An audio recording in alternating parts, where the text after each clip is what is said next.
There were certain sounds which belonged, Miss Marple often thought, exclusively to English villages. The distant clipping of hedge shears, the slow tolling of church bells drifting through damp air, the rattle of teacups upon saucers, and, on summer afternoons, the excited shrieking of children released briefly from parental discipline. Willowbrook possessed all these sounds in generous measure. The village lay folded between green hills and narrow lanes where hawthorn hedges pressed close against the roads. Its cottages leaned comfortably into one another like old friends sharing secrets. Roses climbed walls with reckless abundance. Cats slept in window-sills. Elderly gentlemen discussed weather predictions as though advising the Admiralty. It was, in short, precisely the sort of village where terrible things could happen. On the afternoon of the Willowbrook summer fair-tea, the weather had arranged itself perfectly. The sky was blue with only a scattering of clouds, and the church lawn behind St. Jude's gleamed under warm sunlight. Tables had been erected across the grass. There were sponge cakes dusted with sugar,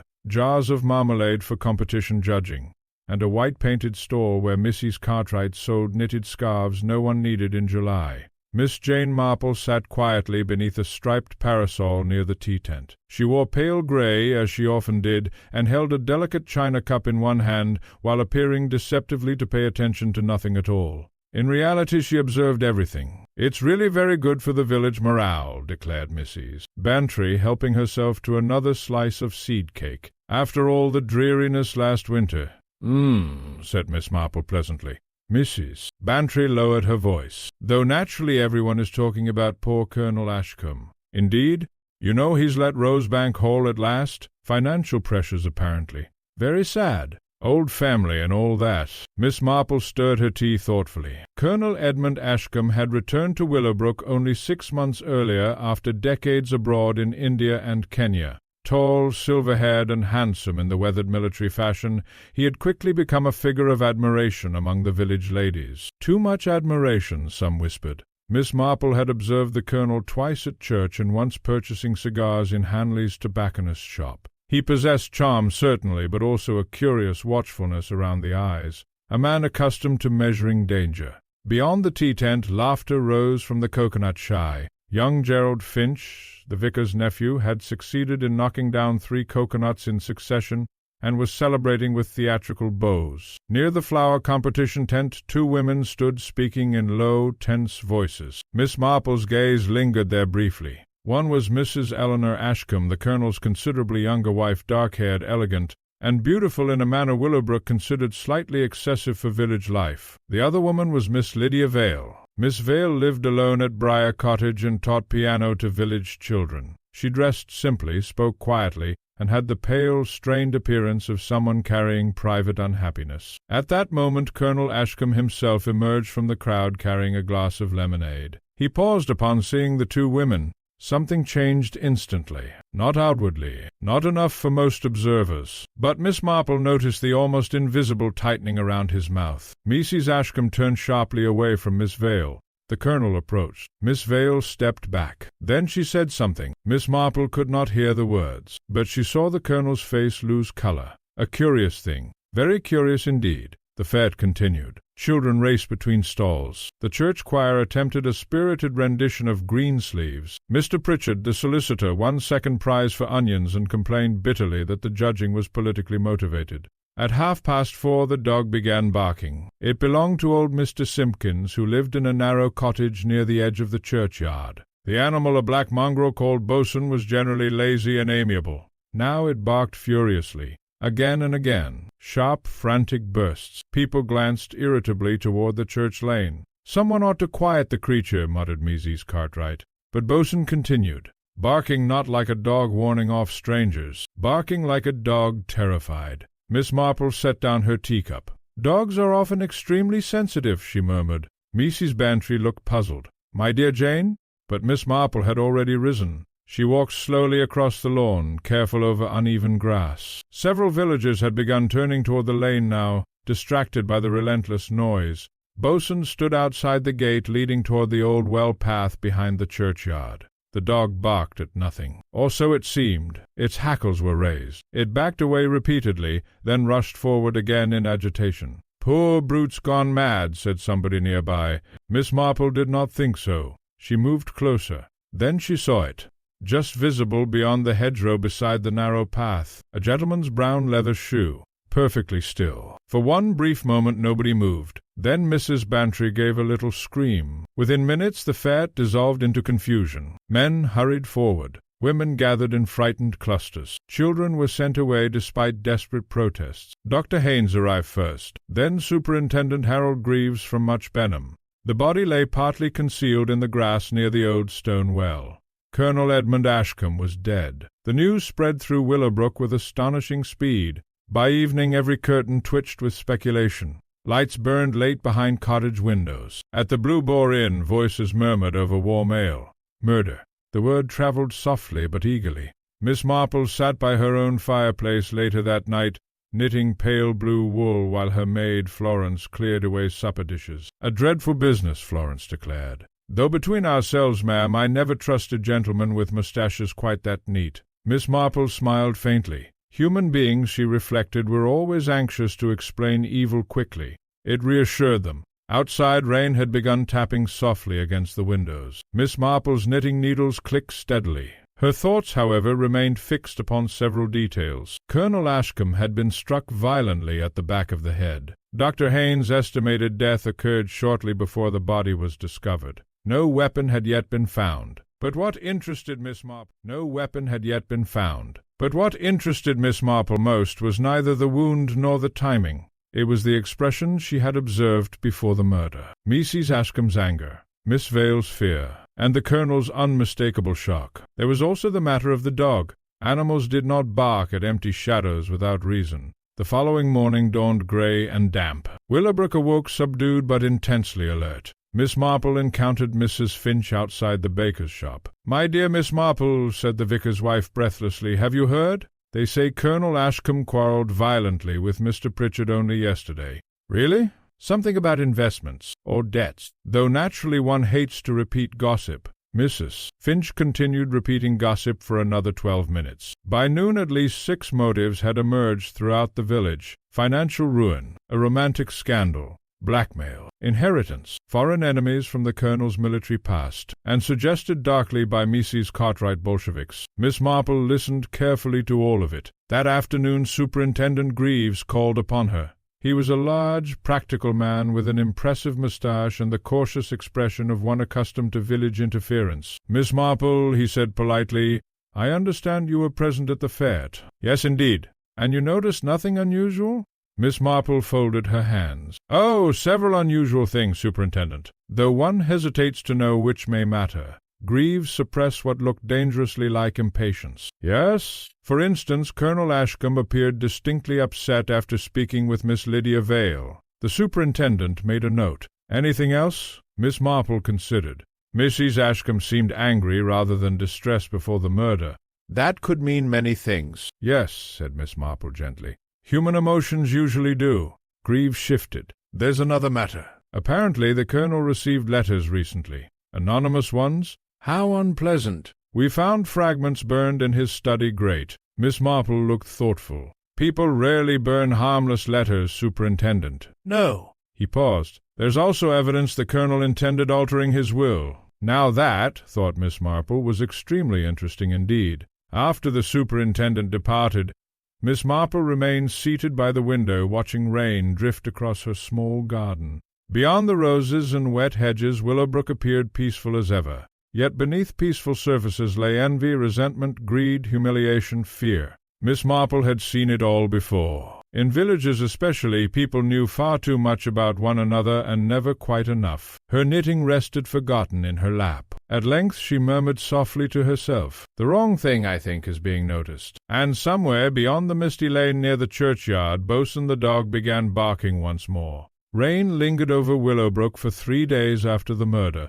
It settled upon rooftops and hedges in a fine silver mist, dampening roses and driving villagers indoors, though not, Miss Marple reflected, dampening conversation in the slightest. Indeed, nothing encouraged gossip so efficiently as bad weather and violent death. By Thursday morning the drawing-rooms of Willowbrook had become little courts of inquiry. Teacups rattled while reputations were dismantled with solemn enthusiasm. At the Blue Boar Inn, Mr. Ellis declared confidently that Colonel Ashcombe had been involved in espionage. At the post office, Mrs. Keene insisted the crime was unquestionably romantic. And at St. Jude's Sewing Circle, Mrs. Cartwright announced with grim satisfaction that she had always detected something foreign about Eleanor Ashcombe. Miss Marple listened to all of this with the serene patience of a woman shelling peas. She sat that afternoon beside her front window with a small basket in her lap while Florence polished silver nearby. "Mrs. Finch says the Colonel drank heavily," Florence remarked. "Did she?" "And Mr. Pritchard apparently lost a tremendous amount of money through him." Florence hesitated. "There's another story as well, ma'am." Miss Marple glanced up mildly. "Yes? They say Miss Lydia Vale used to know the Colonel years ago, before he married." Miss Marple's knitting paused. That, she thought, had the unmistakable ring of truth. Human beings carried old emotional entanglements rather like improperly extinguished fires. They appeared cold for years until suddenly a spark revealed heat beneath the ashes. The maid lowered her voice. "Mrs. Bantry says Miss Vale looked positively ill after the body was found." "She did indeed. And Superintendent Greaves visited Briar Cottage yesterday evening." Miss Marple resumed knitting. "Yes," she said softly. "That does not surprise me." Briar Cottage stood near the far end of Willowbrook Lane, where the village gave way to open meadowland. Its garden, though small, was beautifully kept. Miss Marple chose to visit quite accidentally the following morning. At least that was how she presented the matter. "My dear Miss Vale," she said warmly when the pale woman answered the door, "I happened to be passing and wondered whether you might have a little lavender to spare. Mine has suffered dreadfully from the rain." Miss Vale blinked in faint confusion. "Of course. Please come in." The cottage interior was neat to the point of severity. Books stood in perfect rows. Piano music lay stacked carefully atop a polished instrument near the window. Yet, despite the orderliness, the room possessed an air of strain, as though its occupant had spent considerable effort preventing disorder from breaking through. Miss Marple accepted tea. Miss Vale poured with slightly trembling hands. "You've had a difficult week," Miss Marple observed gently. Color rose faintly in the younger woman's cheeks. There followed a small silence. Outside, rain tapped softly against the window-panes. Miss Marple looked about the room. "How long have you lived in Willowbrook?" "Nearly 7 years. And before that?" "I taught music in Bath." Her answer came quickly. Too quickly. Miss Marple sipped tea. "Colonel Ashcombe must have been quite a surprise when he returned here." The teacup rattled against its saucer. Miss Vale looked down immediately. "I don't know what you mean." "My dear," said Miss Marple kindly, "one reaches a certain age by observing expressions." Miss Vale's face altered suddenly. The careful restraint crumpled. For an instant she appeared not composed and middle-aged, but heartbreakingly young. "We were engaged once," she said quietly. Miss Marple was not surprised. "It was many years ago, before he went abroad." And surprised. "It was many years ago, before he went abroad." "And he ended the engagement?" Vale gave a short laugh. "He simply vanished." Miss Marple's eyes sharpened. "How very painful." "There was no letter, no explanation, nothing." She clasped her hands tightly together. "Then 20 years later he reappears in Willowbrook with a beautiful wife and behaves as though the past scarcely existed. Yet it did exist." Rain whispered steadily outside. Miss Marple studied the woman opposite her with deep sympathy. Old grief had a curious way of preserving itself. One saw it often in villages' disappointments embalmed beneath routine until some unexpected moment restored them fully alive. "You spoke with him at the fete," said Miss Marple quietly. Miss Vale nodded. "I asked him why. He said it was impossible to explain. Did you believe him?" "No." The answer came instantly. Miss Marple set down her cup. "Superintendent Greaves believes you quarreled." "We did." "And afterward?" "I went home." Miss Marple noticed the hesitation, very slight, but present. "My dear Miss Vale," she said softly, "when people conceal small things, it is usually because they fear being suspected of larger ones." The younger woman looked frightened. "I didn't kill him." "I did not say you had, but everyone thinks—" "Everyone," interrupted Miss Marple gently, "always thinks the wrong thing first." Meanwhile, Superintendent Greaves was conducting his inquiries with increasing confidence. By Friday afternoon he had assembled what appeared a highly satisfactory theory. Colonel Ashcombe, financially strained and morally questionable, had resumed an earlier relationship with Lydia Vale. A quarrel occurred publicly at the fete. Shortly afterward he was murdered near the churchyard. Additionally, witnesses recalled seeing Miss Vale walking alone toward the well path scarcely 20 minutes before the body was discovered. To Greaves the matter seemed regrettably straightforward. Inspector Bell, however, remained uncertain. Bell was younger, narrower, and less impressed by tidy conclusions. "There's still no murder weapon, sir." Greaves grunted. "She could have thrown it into the brook. And the wife? What about her?" "She doesn't seem particularly grieved." Greaves sighed. "My dear Bell, half the wives in England would look relieved under sufficient observation. But there's something odd about Colonel Ashcombe's finances. That, at least, was true. The Colonel's solicitor, Mr. Pritchard, had reluctantly admitted that Rosebank Hall stood dangerously close to ruin.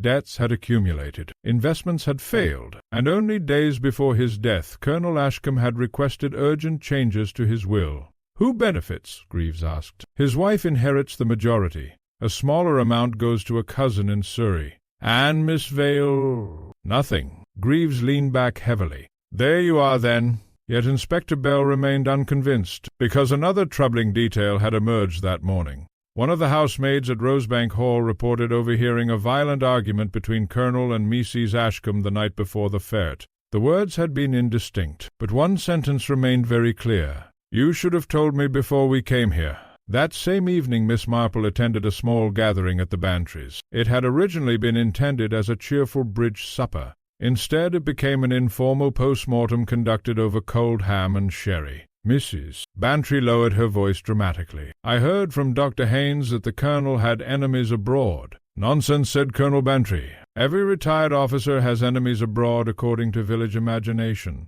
"But what about the anonymous letters? Probably unpaid bills." Miss Marple sat quietly near the fireplace. Mr. Pritchard arrived late and visibly strained. He accepted whiskey with unusual gratitude. "A beastly business," he muttered. "Mrs." Bantry leaned forward eagerly. "Do they truly suspect Miss Vale?" Pritchard hesitated. "I believe Greaves is considering an arrest." An uncomfortable silence followed. "No one could imagine Lydia Vale committing murder," Mrs. Bantry protested. "Couldn't they?"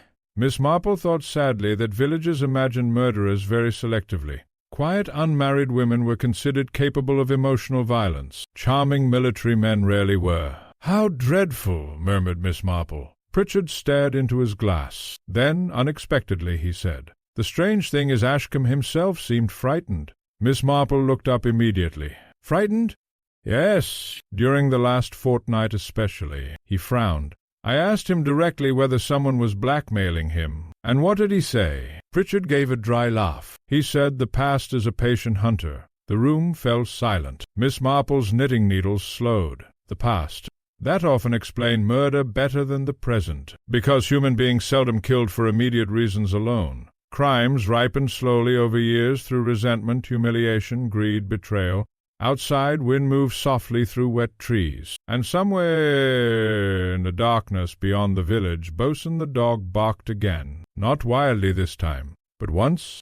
Warning. On Saturday morning the sun returned to Willowbrook. Rainwater glittered upon hedges. Sparrows fluttered noisily in the churchyard yews. The village appeared washed clean and innocent again, which, Miss Marple reflected, was often when wickedness hid itself most comfortably. She was trimming dead roses in her garden when Florence appeared at the gate in visible agitation. "They've arrested Miss Vale, ma'am." Miss Marple straightened slowly. "Have they indeed?" "Inspector Bell and 2 constables went to Briar Cottage not 10 minutes ago. Mrs. Keene saw the whole thing from her upstairs window." Naturally she had. Miss Marple removed her gardening gloves thoughtfully. "And Miss Vale?" "She looked dreadful, they say." "Quite white." Miss Marple said nothing for a moment. Then quietly, "I imagine she did." By midday Willowbrook had settled into the peculiar excitement which accompanies public scandal in respectable places. Groups formed outside shops. Curtains twitched industriously. The Blue Boar Inn became crowded long before luncheon. Everyone, it seemed, possessed fresh evidence proving Lydia Vale's guilt. She threatened him publicly. She never recovered from being abandoned. These quiet women are often the most dangerous. Mrs. Cartwright even claimed to have detected violence beneath the piano lessons. Miss Marple listened to all this later at the post office while purchasing stamps. Human beings, she thought, were astonishingly eager to feel morally superior to the accused. One rarely heard villagers say, "How terrible." Far more often they said, "I always suspected." As she turned from the counter, Miss Marple encountered Inspector Bell. He looked tired. "Good morning, Inspector."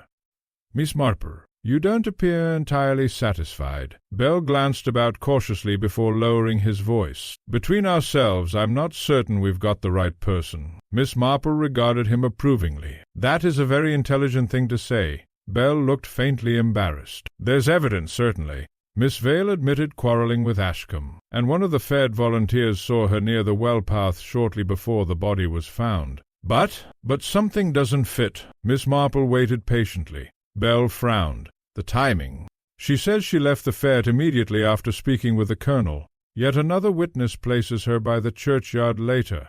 Did the witness know the time precisely?" "No, approximately." "People are extraordinarily unreliable about time," said Miss Marple. "Particularly during village entertainments." Bell nodded. "There's another thing. The doctor now believes the Colonel may have died earlier than first estimated." Miss Marple's eyes sharpened. "How much earlier?" "Possibly 20 or 30 minutes, which changes matters considerably." Bell hesitated. "You knew Colonel Ashcombe only slightly?" "Very slightly." "What sort of man did he strike you as?" Miss Marple considered carefully. "Not entirely truthful." The inspector looked surprised. "That's rather definite." "My dear Inspector, truthful people have a kind of directness. Colonel Ashcombe always seemed to be observing reactions before speaking, rather as though conversation were a tactical exercise." Bell looked thoughtful. "And Mrs. Ashcombe?" Miss Marple folded her gloves neatly. "She is frightened." "Of being suspected?" "No," said Miss Marple softly. "Of something else." Rosebank Hall stood a little apart from the village behind iron gates and neglected lawns. It had once been handsome. Even now, beneath creeping decay, traces of grandeur remained in its stone terraces and tall windows. Miss Marple arrived there that afternoon carrying a basket of scones. One could ask many questions under the protection of baked goods. Mrs. Ashcombe received her in the morning-room. Eleanor Ashcombe was strikingly beautiful even in morning black. Her dark hair framed a pale face drawn tight with exhaustion. Yet Miss Marple noticed immediately that the younger woman did not behave like a grieving widow. She behaved like someone waiting for danger. "How kind of you to call," Eleanor said. Her voice remained composed, but her fingers gripped a cigarette too tightly. Miss Marple spoke gently. "The village can be overwhelming during unhappy events." A faint smile appeared. "Yes, everyone watches everyone else. Villages are rather like that." Tea arrived. Mrs. Ashcombe lit another cigarette almost immediately after finishing the first. Miss Marple observed the trembling hands. "Nervous strain is terribly exhausting," she remarked. Mrs. Ashcombe laughed suddenly. It was not a pleasant laugh. "You think I'm afraid?" "My dear Mrs. Ashcombe," said Miss Marple softly, "you are afraid." For a moment the younger woman looked at her with naked alarm. Then the expression vanished. "I suppose any woman would be after her husband's murder." "Not necessarily." Outside, sunlight lay warmly across neglected rosebeds. Miss Marple glanced toward the writing desk near the window. Several burnt papers lay among the ashes in a silver tray. "You knew Miss Vale before coming to Willowbrook?" Miss Marple asked casually. Eleanor's eyes flickered. "No." "But your husband did." Another cigarette, another slight tremor. Miss Marple said mildly, "It must have been awkward." To her surprise, Eleanor gave a weary shrug. "I didn't care about that." "No?" "No." She looked suddenly older. "Men always have histories." An unusual remark. Not jealousy, then, or not ordinary jealousy. Miss Marple studied her carefully. "There was an argument the evening before the fete." Eleanor's gaze snapped upward. "Who told you that?" "In villages people hear things." Mrs. Ashcombe stood abruptly and crossed toward the window. "It was about money." "Indeed?" But she lied badly. Miss Marple had known many accomplished liars. Mrs. Ashcombe was not one of them. "What frightened your husband?" Miss Marple asked quietly. The younger woman turned sharply. "What do you mean?"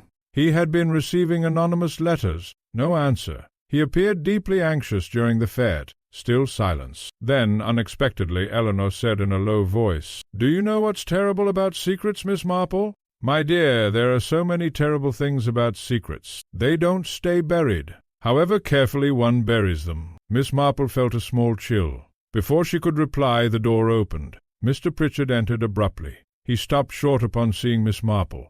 "I beg your pardon," but Miss Marple noticed something instantly. Not surprise, Pritchard recovered himself quickly enough. Mrs. Ashcombe moved away from the window. "Mr. Pritchard has been helping with Edmund's affairs," she explained. The solicitor nodded stiffly. "Quite?" Miss Marple rose. "Well, I mustn't intrude further." But as she departed she saw something curious indeed. On the desk beside the ashtray lay a photograph partially concealed beneath correspondence. Only a glimpse was visible. A younger Colonel Ashcombe standing beside another man, and although the face was obscured, Miss Marple had the distinct impression the second figure was Mr. Pritchard. That evening Superintendent Greaves announced formally that Lydia Vale would be charged pending further inquiry. Willowbrook reacted with solemn satisfaction. Order apparently had been restored. Only Miss Marple remained uneasy. She sat beside her fire later, knitting untouched in her lap. Certain details continued troubling her profoundly. The Colonel's fear, Mrs. Ashcombe's terror, Pritchard's nervousness, and above all the anonymous letters. Blackmail, perhaps. But blackmail concerning what? The answer, Miss Marple suspected, lay far in the past. Human beings rarely reinvented themselves as completely as they imagined. One saw it repeatedly in villages: the charming churchwarden who cheated at cards, the respectable widow who stole from collections, the timid spinster who poisoned canaries out of jealousy. Character persisted. The past lingered. And suddenly Miss Marple remembered something else entirely. Bosun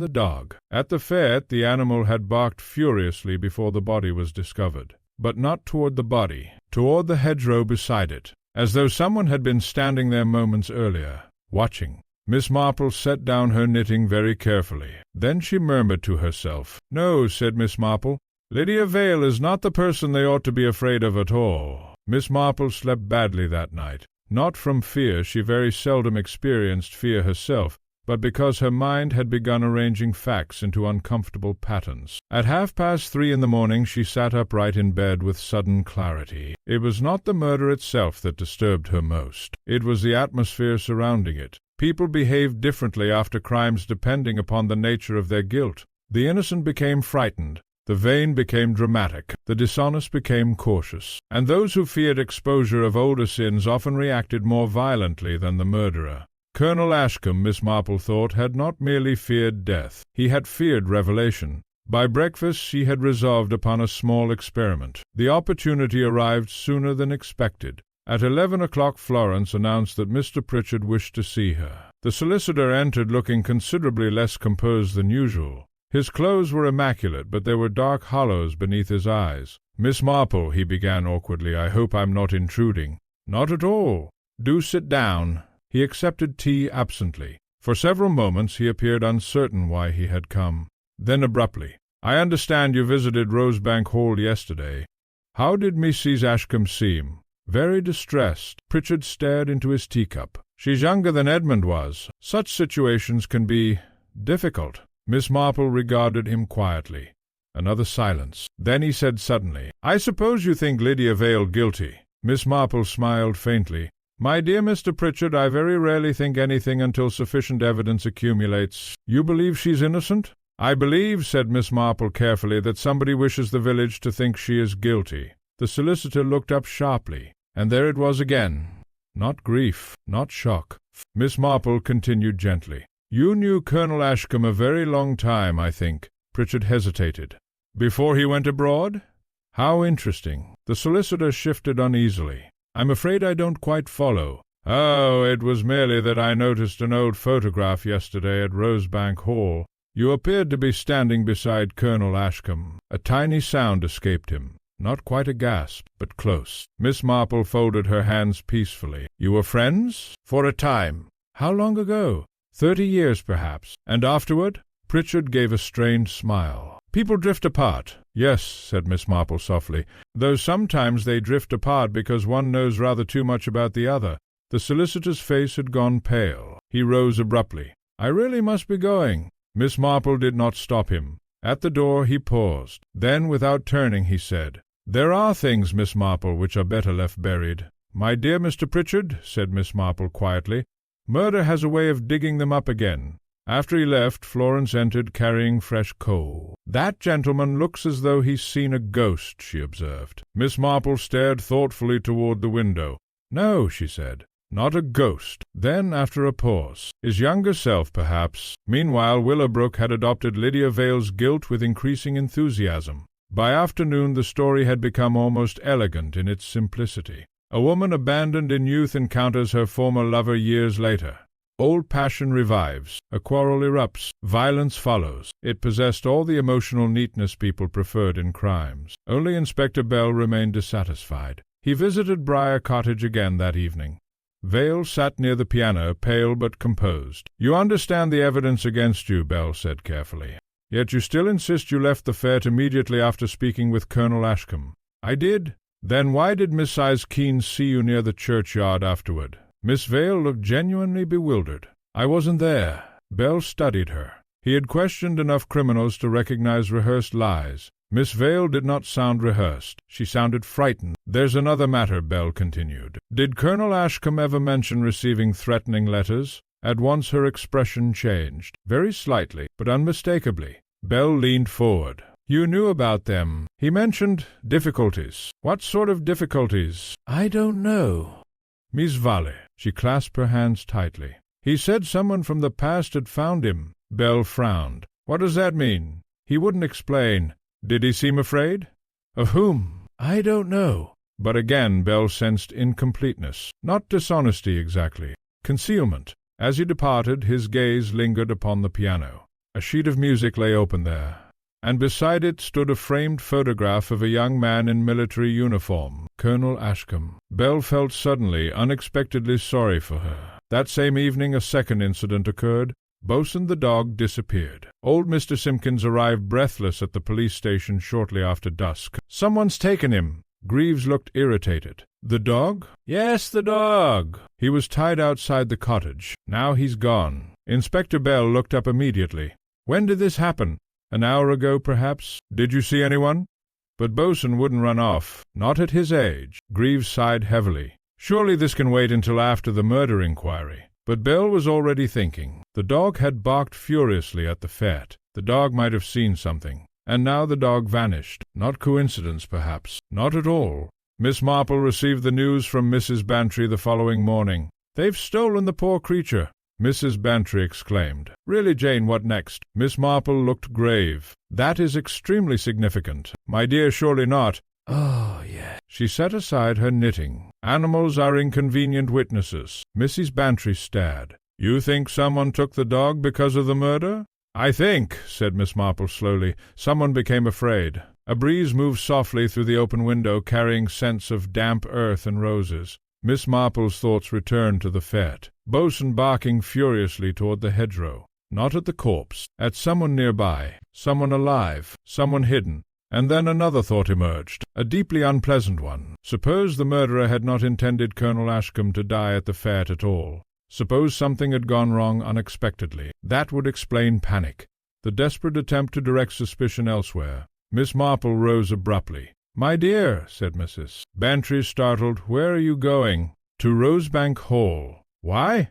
Miss Marple adjusted her gloves carefully. "Because," she said, "I believe somebody there is telling only half the truth." Rosebank Hall appeared strangely silent beneath pale afternoon sunlight. Miss Marple was admitted by a nervous maid who informed her Mrs. Ashcombe was resting upstairs. "Mr. Pritchard is in the library, miss." "Thank you." Miss Marple crossed the dim hallway slowly. The house smelled faintly of extinguished fires and stale cigarette smoke. She reached the library door. Voices sounded inside. One belonged unmistakably to Eleanor Ashcombe, the other to Pritchard. "You should have destroyed it long ago," Eleanor said sharply. "I tried. You told me everything was safe." "It was safe until Edmund came back here." A silence followed. Then Eleanor spoke again, lower now. "If they discover the truth—" At that moment a floorboard creaked beneath Miss Marple's foot. Inside the library both voices stopped instantly. Miss Marple entered pleasantly. "How foolish of me! I hope I'm not interrupting." But neither of them looked merely interrupted. They looked cornered. For one brief instant after Miss Marple entered the library, nobody spoke. Sunlight filtered weakly through tall curtains, catching dust motes in the still air. The room smelled faintly of tobacco and old leather bindings. Mr. Pritchard stood beside the writing desk, gripping the edge so tightly that his knuckles whitened. Eleanor Ashcombe remained near the fireplace. Her face had become perfectly expressionless. Miss Marple had often noticed that particular expression before. People adopted it when panic threatened to overcome them. "How pleasant your library is," she remarked mildly. "Such excellent afternoon light." Neither replied immediately. Then Pritchard cleared his throat. "Miss Marple, we didn't expect visitors." "One so rarely does," said Miss Marple cheerfully. She seated herself without invitation. An old woman behaving naturally could become remarkably difficult to dismiss. "I hope Mrs. Ashcombe is feeling somewhat stronger today." "I'm quite well," Eleanor replied quickly. Too quickly. Miss Marple folded her gloves carefully into her lap. "I was sorry to hear about the disappearance of poor Bosun." At once both faces altered. Only slightly, but enough, Miss Marple observed inwardly. "So the dog matters to you as well." "An unpleasant business," Pritchard muttered. "Yes, indeed." Miss Marple tilted her head gently. "Dogs remember things, you know." Then Eleanor said sharply, "What exactly are you implying, Miss Marple?" "My dear Mrs. Ashcombe, elderly ladies rarely imply anything. We merely observe." Pritchard moved suddenly toward the drinks cabinet. "May I offer you sherry?" "No, thank you." He pulled one for himself instead. His hand shook visibly. Miss Marple watched him over folded fingers. "There is one thing I have found curious from the beginning," she said conversationally.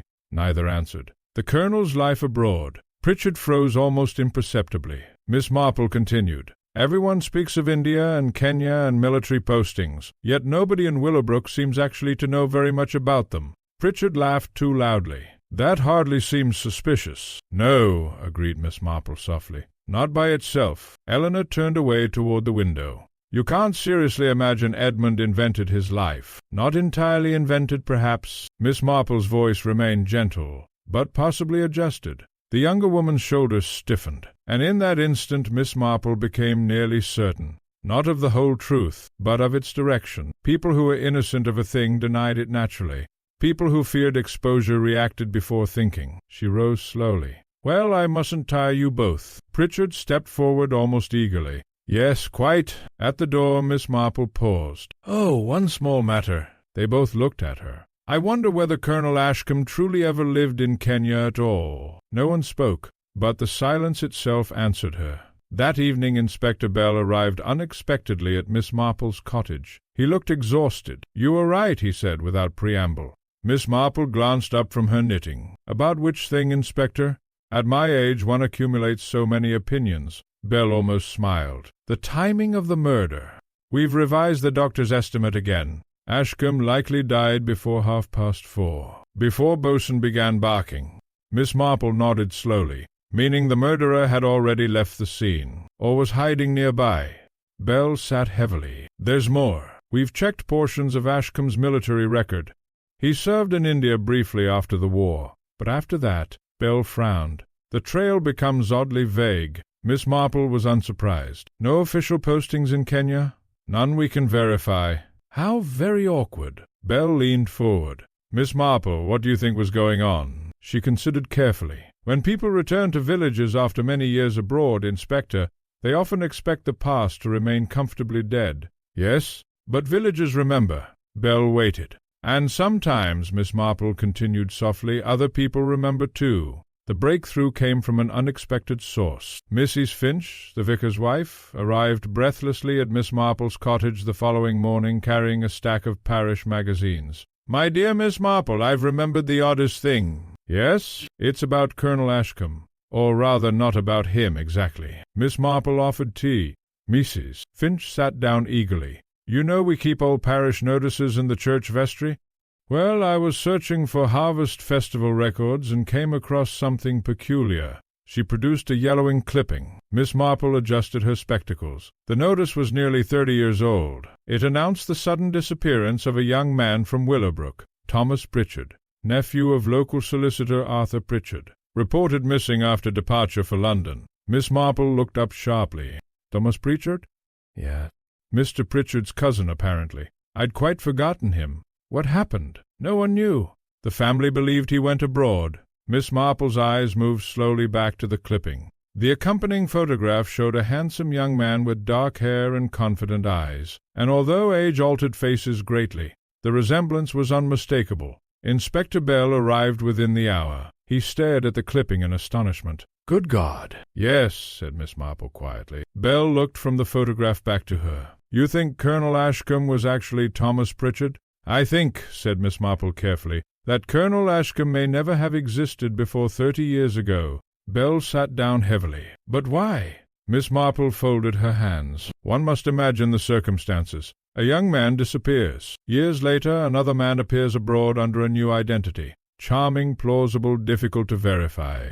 But the military record could easily have been altered during wartime confusion." Belle stared again at the photograph. "And Pritchard knew all along." "Yes. Then why keep silent?" Miss Marple sighed softly. "Because families often prefer disgrace hidden rather than exposed." Belle's expression darkened. "And someone was blackmailing him." "Almost certainly." She rose and crossed slowly toward the window. Outside, sunlight warmed the village lane peacefully. How deceptive peaceful places could be. "There's something else," she said quietly. Belle looked up. "If Colonel Ashcombe truly was Thomas Pritchard, then his marriage becomes very interesting indeed." "How so?" "Because his wife may have discovered she was married not to a distinguished retired officer," Miss Marple paused, "but to a fugitive." That afternoon Superintendent Greaves ordered urgent inquiries into Colonel Ashcombe's identity. By evening the atmosphere in Willowbrook had changed entirely. The neat romantic theory surrounding Lydia Vale began collapsing. New whispers spread rapidly.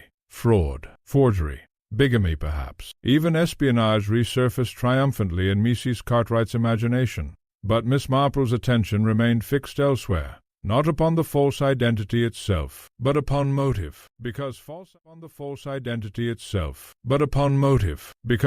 identities did not usually provoke murder after 30 years unless something immediate threatened exposure.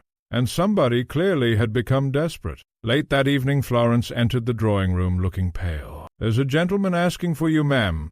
"At this hour?" "Yes, Mr. Pritchard." Miss Marple looked toward the clock. "Nearly 10. "Show him in." The solicitor entered looking utterly unlike himself. His collar sat crookedly. His face glistened with perspiration despite the cool evening air. He shut the door quickly behind him. "Miss Marple," he said hoarsely, "you must help me." Miss Marple regarded him steadily. "That depends entirely upon what requires helping." Pritchard sank into a chair. "They know now, don't they, about Thomas Pritchard?" He closed his eyes briefly. A long silence followed. Then Miss Marple said gently, "Why did he disappear?" Pritchard spoke without looking at her. "Because someone died." The room became very still. "Accidentally," he whispered. "At least I believe it was accidental." Miss Marple's knitting lay forgotten beside her chair. "Tell me everything," she said quietly. But before he could answer, a violent knock sounded suddenly at the front door. All three of them started. Another knock followed, louder this time. Then Florence's frightened voice echoed faintly from the hallway. "It's the police, ma'am." And Mr. Pritchard turned visibly white. For several seconds after Florence spoke nobody moved. Mr. Pritchard sat rigid in his chair, staring toward the door with the expression of a man hearing judgment approach. Miss Marple, however, remained perfectly calm. "Do ask them in, Florence." The maid disappeared reluctantly. Pritchard passed a trembling hand across his forehead. "You don't understand," he muttered. "If they know?" "My dear Mr. Pritchard," said Miss Marple gently, "the police generally know less than frightened people imagine." The drawing-room door opened. Inspector Bell entered first, followed by Superintendent Greaves. Both men stopped upon seeing Pritchard. Greaves' eyes narrowed immediately. "Well," he said slowly, "this is interesting." Pritchard half rose from his chair. "I came voluntarily." "Did you?" Bell looked sharply between them. "Has something happened?" Miss Marple asked. Greaves removed his gloves grimly. He paused. "Mrs. Ashcombe has disappeared." The announcement altered the atmosphere of the room instantly. Even Pritchard seemed momentarily stunned. "Gone?" he whispered.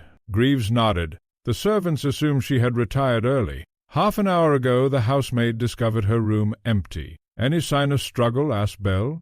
"But her luggage remains." Miss Marple folded her hands thoughtfully. "That suggests haste rather than planning." "Or interruption," said Bell quietly. Pritchard stood abruptly. "I must go to Rosebank Hall." Greaves stepped directly into his path. "Oh, no, you don't." Color drained from the solicitor's face. "You suspect me now?" "I suspect everybody," Greaves replied shortly.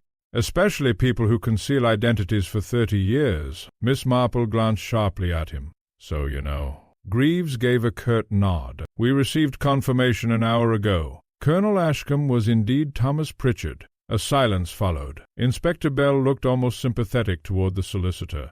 "How long have you known?" Pritchard sank back heavily into his chair. "Since the beginning. Why keep silent?" The older man laughed bitterly. "Because families protect themselves, even rotten families." Miss Marple said quietly, "You mentioned someone dying." Pritchard closed his eyes briefly.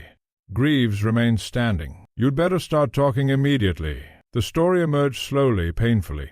30 years earlier, Thomas Pritchard had been charming, reckless, and deeply in debt. Unlike his respectable cousin Arthur, the present Mr. Pritchard Thomas possessed ambition without patience. He gambled, borrowed money, forged signatures, and eventually became entangled with dangerous people in London. "One night there was a quarrel," Pritchard said hoarsely, "at a club in Soho. A man threatened exposure." "What man?" Bell asked. "I never knew his real name." "And then?"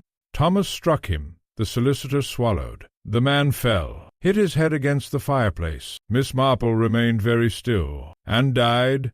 Pritchard nodded. "Thomas panicked. He came to me that same night." "Why you?" "Because I was studying law in London then." He begged for help. Greaves snorted. "And you provided it." "I was young," Pritchard whispered, "and frightened." Together they arranged Thomas's disappearance. Money changed hands. Documents were altered. Rumors spread that young Thomas Pritchard had gone abroad. Eventually a new identity emerged, Colonel Edmund Ashcombe. Miss Marple listened silently. Human beings, she reflected sadly, often committed their greatest sins not from wickedness but weakness. One cowardly decision, then another, and another, until entire lives became constructed upon lies. Bell leaned forward. "Did Ashcombe ever return secretly to England before now?" "Occasionally." "Why come back to Willowbrook permanently?" Pritchard hesitated. "Because he believed the danger had passed." Miss Marple spoke softly. "But someone recognized him." The solicitor nodded slowly.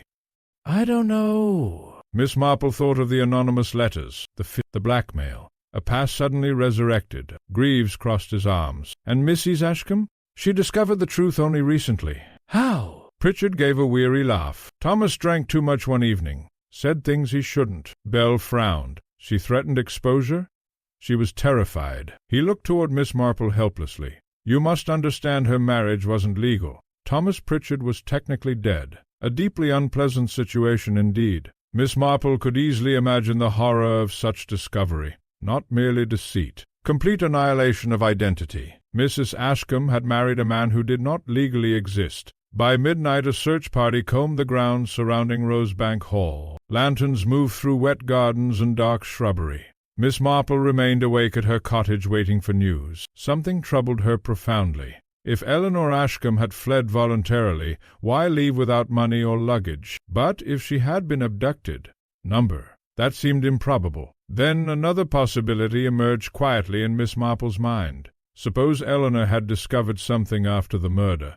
Something dangerous enough to silence her. At 1 o'clock Inspector Bell returned. Alone. "No sign of her," he said heavily. Miss Marple poured coffee. "You look exhausted." "So does Greaves, though he'd rather die than admit it." He accepted the cup gratefully. "Pritchard remains at the station. Greaves thinks he's withholding information." "Is he?" Bell looked tired. "I honestly can't tell any more." Miss Marple sat opposite him thoughtfully. "Inspector, may I ask something?" "Of course. At the fete, where exactly was the body found?" "Beside the old well path." "And the wound?" "Back of the skull." Miss Marple nodded slowly, like a blow delivered unexpectedly. "Not during a violent struggle." Bell frowned. "No." She stared into the fire. "That matters." "How?" "My dear Inspector, murders committed in passion are usually messy things. Angry people strike repeatedly. They shout. They lose control. But this was precise." Bell considered. "You think the killer approached him calmly? Someone he trusted, perhaps. Possibly." Outside, wind brushed softly against the windows. Then Miss Marple said suddenly, "What became of the murder weapon?" "We still haven't found it." "Curious." Bell looked at her sharply. "You have an idea?" "Only a feeling." "What sort of feeling?" Miss Marple smiled faintly. "That the murderer removed it immediately because it was recognizable." Bell sat forward. "Recognizable how?" "As belonging to a particular place." A long silence followed. Then Bell said quietly, Miss Marple, if Lydia Vale didn't do it, who did? Miss Marple looked thoughtfully into the firelight. My dear Inspector, when people construct false lives for 30 years, they accumulate enemies in layers. Meaning? The murderer may not hate Colonel Ashcombe at all. Belle frowned. I don't follow. No, said Miss Marple softly. Not yet. At 2:30 in the morning the telephone rang. Belle answered immediately. Miss Marple watched his face change. What is it? He replaced the receiver slowly. They found Mrs. Ashcombe. Alive? Thank goodness. Belle hesitated. She was wandering near the railway bridge outside Much Benham. Miss Marple exhaled quietly. But she's in shock. A chill moved through the room. What happened? Belle's voice lowered. She keeps repeating the same sentence over and over. Miss Marple waited. The inspector looked toward her gravely. She says, he murmured, he wasn't supposed to die. The rain returned during the night. By morning Willowbrook lay beneath low grey skies and drifting mist. Water trickled along the village gutters. The hedges bowed under dampness. Miss Marple always thought rain made villages quieter on the surface and more dangerous underneath. People stayed indoors, and indoors, people thought. Inspector Bell arrived shortly after 9 o'clock. He looked even more tired than the previous evening. She's asking for you, he said. Miss Marple glanced up from the breakfast table. Monsieur Ashcombe? Bell nodded. She won't speak properly to Greaves, barely to the doctor either, but she specifically mentioned you. How curious. I don't think she trusts many people at the moment. Miss Marple folded her napkin calmly. Then I had better come at once. Mrs. Ashcombe had been taken to a private nursing home on the outskirts of Much Benham. The building smelled faintly of antiseptic and boiled cabbage, which Miss Marple considered reassuringly competent. Eleanor sat near a tall window overlooking wet gardens. She looked dreadful, not dramatic, not hysterical, simply exhausted beyond endurance. Dark shadows hollowed her eyes. Her hands twisted restlessly in her lap. When Miss Marple entered, Eleanor looked up with visible relief. Inspector Bell quietly withdrew. For a few moments neither woman spoke. Rain tapped softly against the windows. Then Eleanor whispered, They think I killed him. Miss Marple sat beside her. Do you? A faint, broken laugh escaped the younger woman. No.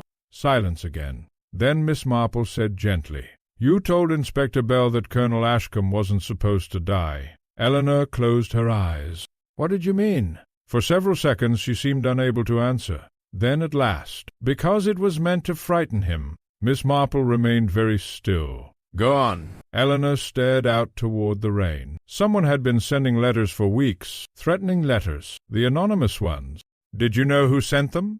No. But your husband did? He suspected. Miss Marple watched her carefully. Whom? Eleanor hesitated. Then quietly. Mr. Pritchard. Very interesting indeed. But why would Mr. Pritchard threaten a man whose secret he had protected for 30 years? Because Edmund wanted money. Miss Marple's eyebrows rose slightly. Blackmail?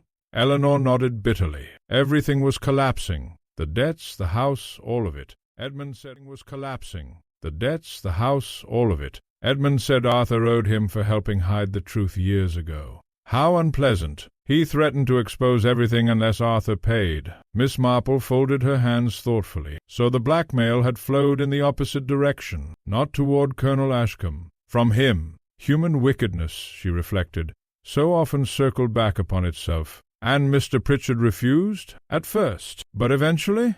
Eleanor looked down. I think he became frightened. Miss Marple said softly, Frightened people are dangerous. The full story emerged slowly. 3 nights before the fete, Eleanor had overheard a violent quarrel in the library at Rosebank Hall. Pritchard accused Ashcombe of destroying both their lives. Ashcombe laughed, then demanded more money. He said, Eleanor whispered, You should be grateful I never told them what really happened in Soho. Miss Marple's eyes sharpened. Did he explain? No. Interesting again. Very interesting indeed. What happened at the fete itself? Eleanor swallowed. Edmund received another letter that morning. Did you see it? But he was terrified. And afterward? We argued near the flower tent. I told him we should leave Willowbrook immediately, but he refused. He said he could handle Arthur. Miss Marple considered. And then? Eleanor's hands tightened painfully. I saw them together later. Pritchard and your husband? Yeah. Near the churchyard path. At what time? Shortly before the dog started barking. Miss Marple leaned forward slightly. You're certain? Yes. Did they appear angry? No. That answer mattered enormously. Not angry. Not a heated confrontation, then. Perhaps something arranged. Perhaps something else entirely. What happened next? Eleanor's breathing quickened. I went after them. And? She closed her eyes tightly. I heard Edmund cry out. Miss Marple waited. When I reached the path, Eleanor's voice broke. He was already on the ground. And Mr. Pritchard? A long silence followed. Rain whispered steadily beyond the glass. Miss Marple spoke very softly. Why didn't you tell the police?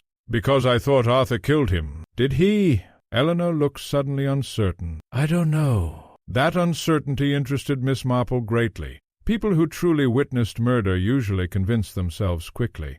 But Eleanor had doubt, which meant something else had happened there. Tell me exactly what you saw, Miss Marple said gently.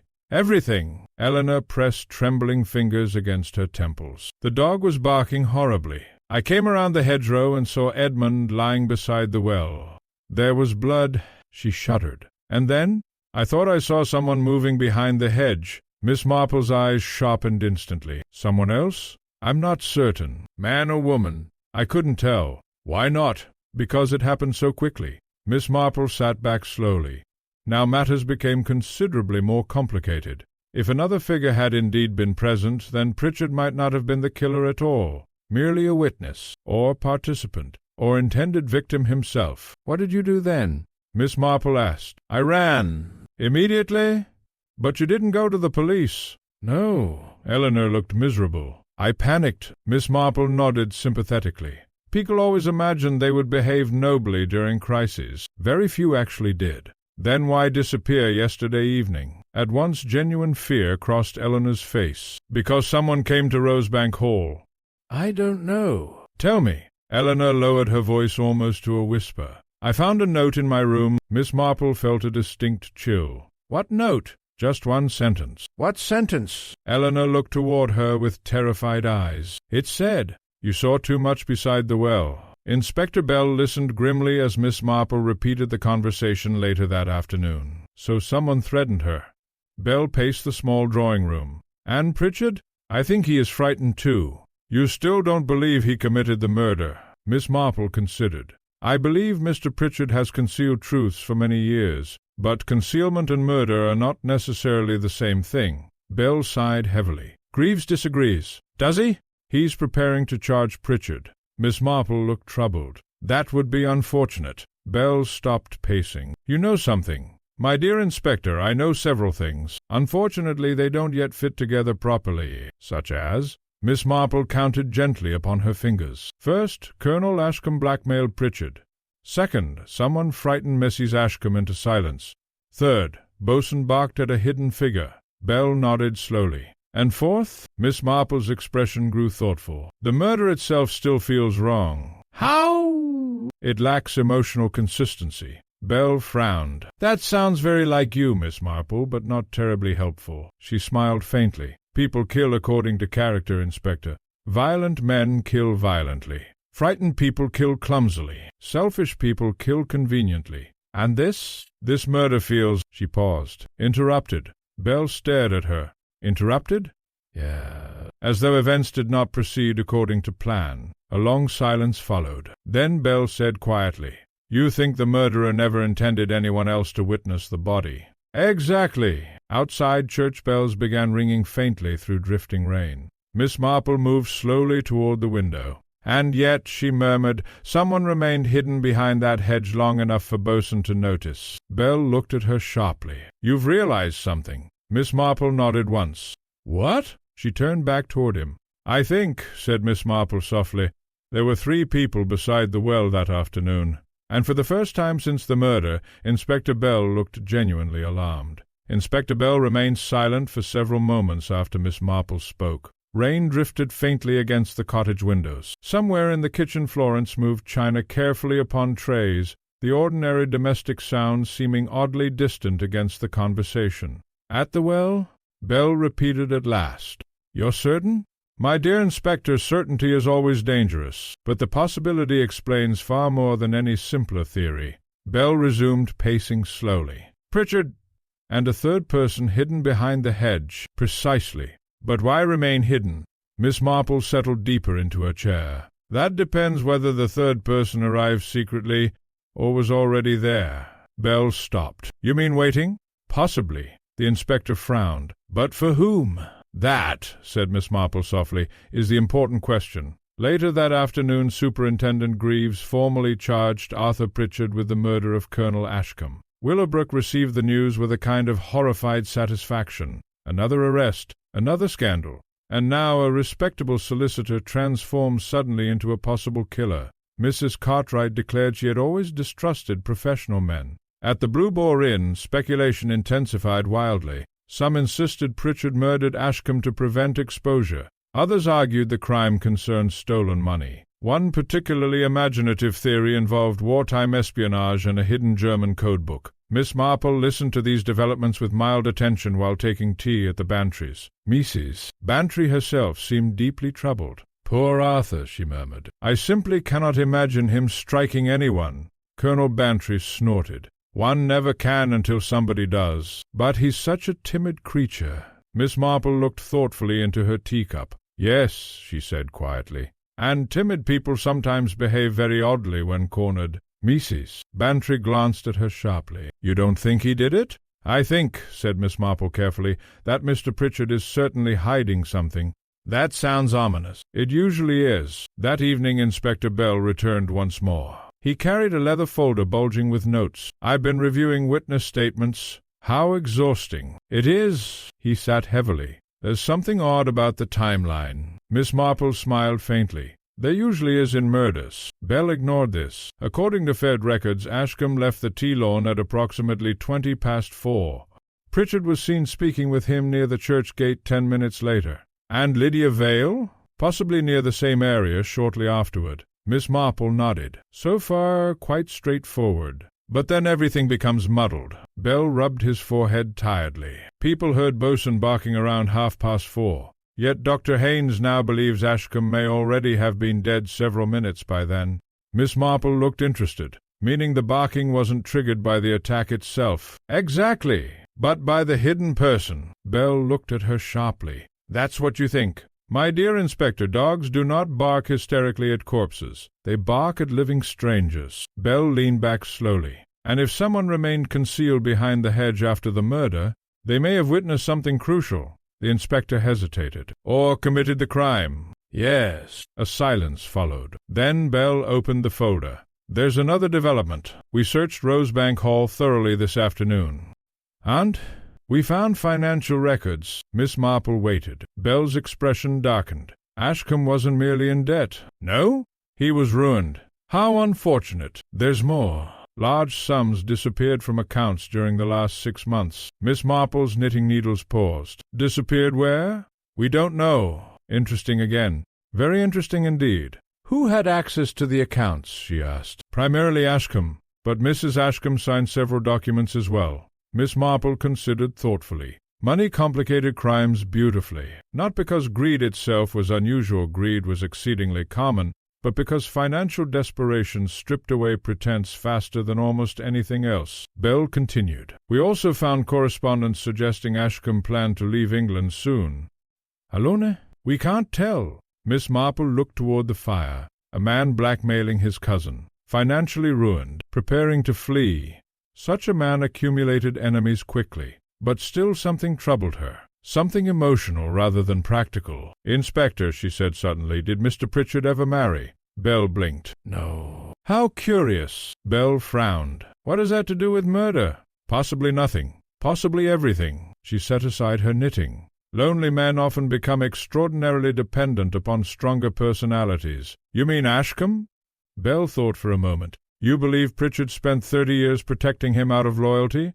"Not loyalty exactly." Miss Marple's eyes softened sadly. "Weakness, perhaps, or guilt." The inspector sighed. "That still doesn't explain who else was near the well." "No." But Miss Marple felt increasingly certain the answer lay not in the present crime alone, but in the old one from Soho. A death long buried, a secret shared, and perhaps not shared by only 2 men. The following morning brought another shock to Willowbrook. Bosun returned. The dog appeared outside Mr. Simpkins' cottage shortly after dawn, muddy, exhausted, and limping slightly. Half the village came to inspect him. "He's been beaten," Mrs. Finch declared tearfully. Inspector Bell examined the animal personally later that morning. The dog wore no collar, but tied loosely around his neck was a strip of dark cloth. Bell stared at it grimly, then immediately drove to Miss Marple's cottage. She examined the cloth carefully beneath her spectacles. "Velvet," she murmured. "Yes, expensive velvet." Bell nodded. "It appears torn from a woman's evening coat." Miss Marple looked up slowly. "A woman?" "Yes." "Not a man." Bell leaned forward. "What do you make of it?" Miss Marple turned the cloth gently between her fingers. "I think Bosun struggled with someone. Near the well?" "Possibly." "And tore this free." Miss Marple nodded. The inspector exhaled sharply. "So our hidden witness may have been female. Or our murderer." Outside, wind stirred faintly through the wet hedges. Miss Marple's thoughts moved rapidly now. Eleanor Ashcombe. Lydia Vale. Another woman, perhaps entirely. Then suddenly a memory surfaced. At the fête before the murder, she had seen Mrs. Ashcombe and Lydia Vale speaking together, tensely, privately, not merely exchanging greetings. Miss Marple looked up sharply. "Inspector, did anyone ask what passed between Mrs. Ashcombe and Miss Vale before the murder?" Bell frowned.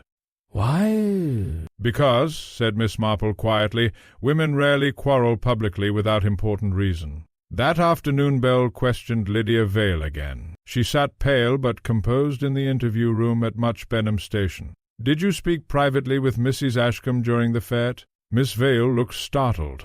"What about?" A long hesitation followed. Then quietly, "She asked whether Edmund had loved me once." Bell blinked. "That's all?" "No." Miss Vale clasped her hands tightly together. "She also asked whether I knew his real name." The inspector stared. "And did you?" "No." "Of course not. Then why ask?" Miss Vale looked genuinely shaken. "Because she'd already discovered something was terribly wrong." Bell leaned forward. "What exactly did Mrs. Ashcombe say?" Miss Vale swallowed. "She said, 'I think my husband has been lying for many years.'" Silence settled heavily between them. Then Bell asked softly, "Did you tell anyone about this conversation?" "No." "Not even Superintendent Greaves?" Miss Vale shook her head. "Why not?" A faint bitterness crossed her face. "Because nobody wanted complicated truths. They preferred a simple murderer." Bell sat back slowly. That, he thought grimly, sounded painfully accurate. Late that evening Miss Marple sat alone by her fire. Bosun slept beside the hearth now, temporarily entrusted to her care for safety. The old dog twitched occasionally in dreams. Miss Marple watched the flames thoughtfully. 3 people beside the well, perhaps 4. A frightened wife, a desperate man, a hidden observer, and somewhere within it all one small detail still wrong. Then Bosun suddenly lifted his head and growled softly toward the door. A moment later came a knock, not loud, not confident. Miss Marple opened it herself. Eleanor Ashcombe stood outside in the darkness, bareheaded, terrified, and in her trembling hand she held an old photograph. For one brief moment Eleanor Ashcombe simply stood in the doorway, breathing hard, as though she had been running. Rain misted the darkness behind her. Damp curls clung to her cheeks beneath the street lamp glow. Miss Marple stepped aside immediately. "My dear Mrs. Ashcombe, do come in." Eleanor entered quickly and glanced nervously back over her shoulder before the door closed. Bosun growled softly near the fire. The younger woman started violently at the sound. "It's quite all right," Miss Marple said gently. "He remembers unpleasant things, that's all." Eleanor's face whitened further. Miss Marple guided her toward the hearth. "You're frightened.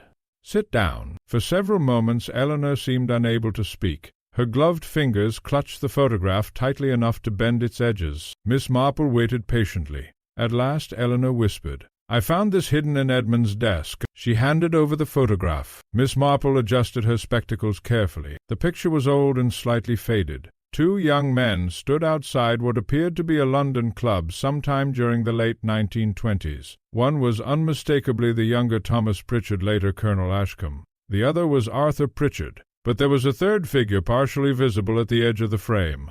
A woman. Only part of her face could be seen beneath a dark cloche hat. Yet even in the faded image something about her expression struck Miss Marple immediately. Not warmth, not affection. "How interesting," murmured Miss Marple. Eleanor leaned forward anxiously. "You see it too?"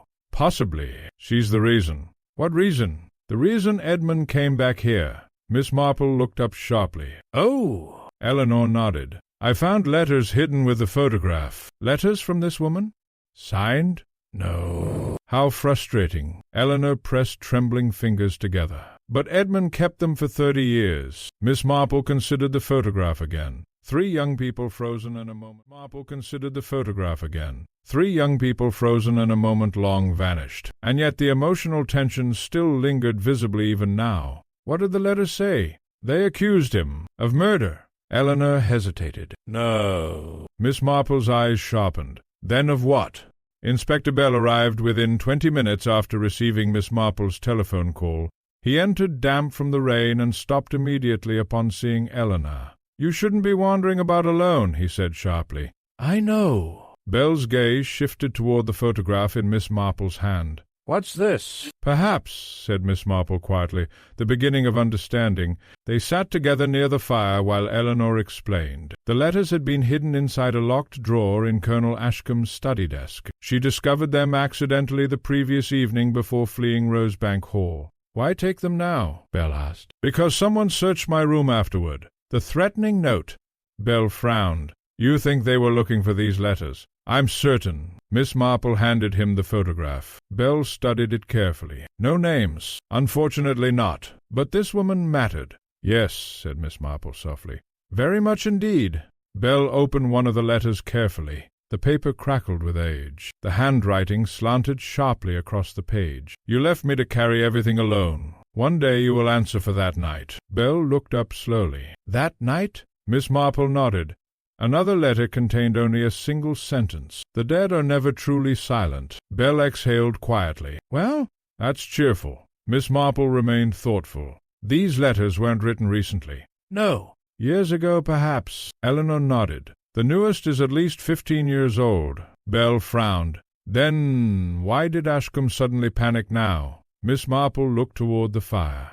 "Because something changed." The breakthrough came unexpectedly from Bosun. The old dog had been restless throughout the conversation, occasionally lifting his head toward Eleanor. Now suddenly he rose, slowly, limping slightly. Then he crossed the room toward her chair. Eleanor stiffened visibly. Bosun sniffed the hem of her dark coat, then began barking furiously. The room froze. Bell stood up instantly. Miss Marple's eyes moved slowly downward, to Eleanor's coat. Dark velvet. A long tear marked the lower edge near the sleeve, exactly the width of the cloth found tied around Bosun's neck. Eleanor looked down. Then all color drained from her face. "Oh, God." Bell's voice hardened. "You were at the hedge, and Bosun attacked you. I didn't hurt him, but you were hiding there." Eleanor covered her face briefly with trembling hands. Miss Marple spoke very softly. "Tell us the truth now, Mrs. Ashcombe. All of it." Eleanor lowered her hands slowly. Tears glittered in her eyes now, though her voice remained steady. "I followed Edmund and Arthur toward the well path. I meant to overhear them." "Why?" "Because I knew Edmund was lying about something." Bell crossed his arms. "They argued quietly at first, about money, about the letters. Then what happened?" Eleanor swallowed. Another person appeared. Miss Marple felt her pulse quicken slightly. "The third person. Who was it?" "I couldn't see clearly at first." Bell leaned forward sharply. "But eventually you did." Eleanor nodded once, then whispered, "Lydia Vale." Silence crashed into the room. For several seconds nobody spoke. Rain whispered softly outside. The fire crackled faintly. Inspector Bell stared at Eleanor in disbelief. "Lydia Vale was there?" "You're certain?" "I saw her face." Miss Marple remained very still. "Extremely interesting, because this changed the emotional structure entirely. Not a secret witness, then. An active participant." Bell spoke carefully. "What did Miss Vale do?" "Nothing at first. She simply watched." "Did the men know she was there?" "I don't think so." Miss Marple folded her hands. "And then?" Eleanor closed her eyes briefly. "Edmund turned suddenly. I think he heard Bosun barking. He saw Lydia." For the first time genuine horror crossed Eleanor's face. He looked terrified. Miss Marple's voice remained gentle. "Why terrified?" "Because he recognized her." Bell frowned impatiently. Of course he recognized her. They'd once been engaged. "No," Eleanor whispered. "Not like that." Miss Marple felt the pieces shift sharply into new positions. "Go on." Eleanor stared into the fire. Edmund said, "A pause." Then he said, "I thought you were dead." The room fell utterly silent. Miss Marple slowly removed her spectacles. At last, now the shadows began taking shape. Belle spoke hoarsely. What happened next? Eleanor's hands trembled violently now. Everything happened at once. Bosun barked. Arthur shouted something. Edmund stepped backward. Yes? And then he fell. Miss Marple looked up sharply. Fell? Eleanor nodded helplessly. He struck his head against the stone edge of the well. Belle stared. You mean no one struck him? I don't know, Eleanor cried. I couldn't see properly, but I never saw anyone hit him. Silence again. Then Miss Marple asked quietly, What did Lydia Vale do?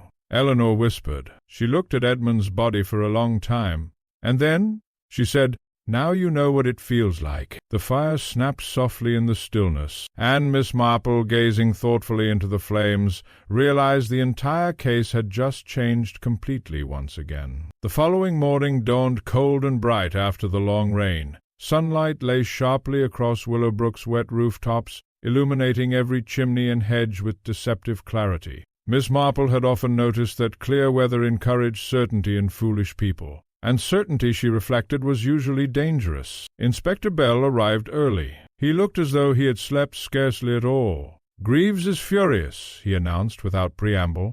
I imagine he often is. He says Eleanor Ashcombe's story is impossible. Miss Marple poured tea calmly. Is it? Bell removed his coat impatiently. Ashcombe simply fell and fractured his skull? After weeks of blackmail and threats? My dear Inspector, accidental deaths frequently occur during highly emotional situations. Bell accepted tea absently. Yes, but it sounds absurd. Many true things do. He sat heavily opposite her. There's more. Greaves questioned Lydia Vale again last night. And? She denied everything. Miss Marple was unsurprised. Entirely? She admits speaking with Ashcombe earlier in the day, but insists she never went near the well path afterward. Bell rubbed tired eyes. She also claims never to have seen Eleanor Ashcombe before the fete, which is plainly untrue. Miss Marple stirred her tea thoughtfully. People lie most badly when the truth is emotionally dangerous rather than criminal. Bell frowned. What does that mean? It means Miss Vale may fear exposure more than arrest. By midday Miss Marple had reached a conclusion. Not a complete one, but enough to pursue. She requested a motor car from Colonel Bantry and drove quietly to Much Benham Library. The records room smelled of dust and damp paper. Miss Henshaw, the librarian, greeted her warmly. Researching family histories again, Miss Marple? One so often finds history useful. And indeed she did. 2 hours later, Miss Marple sat at a long oak table beneath yellow light staring at a faded newspaper from 1931. Her eyes moved carefully over the article, then stopped. At last, softly, almost to herself, she murmured, My dear, Inspector Bell found her there shortly afterward. You sent word you discovered something urgent. Miss Marple handed him the newspaper silently. Bell read aloud. Young music student presumed dead following river accident near Henley. Miss Clara Vale, aged 22, body never recovered. Companion unable to explain circumstances fully. Bell looked up sharply. Related to Lydia Vale? Younger sister. Bell returned to the article. A second name appeared farther down. Thomas Pritchard of Willowbrook had reportedly accompanied Miss Clara Vale on the evening of her disappearance. Bell stared at Miss Marple. Good Lord! At the river. Indeed.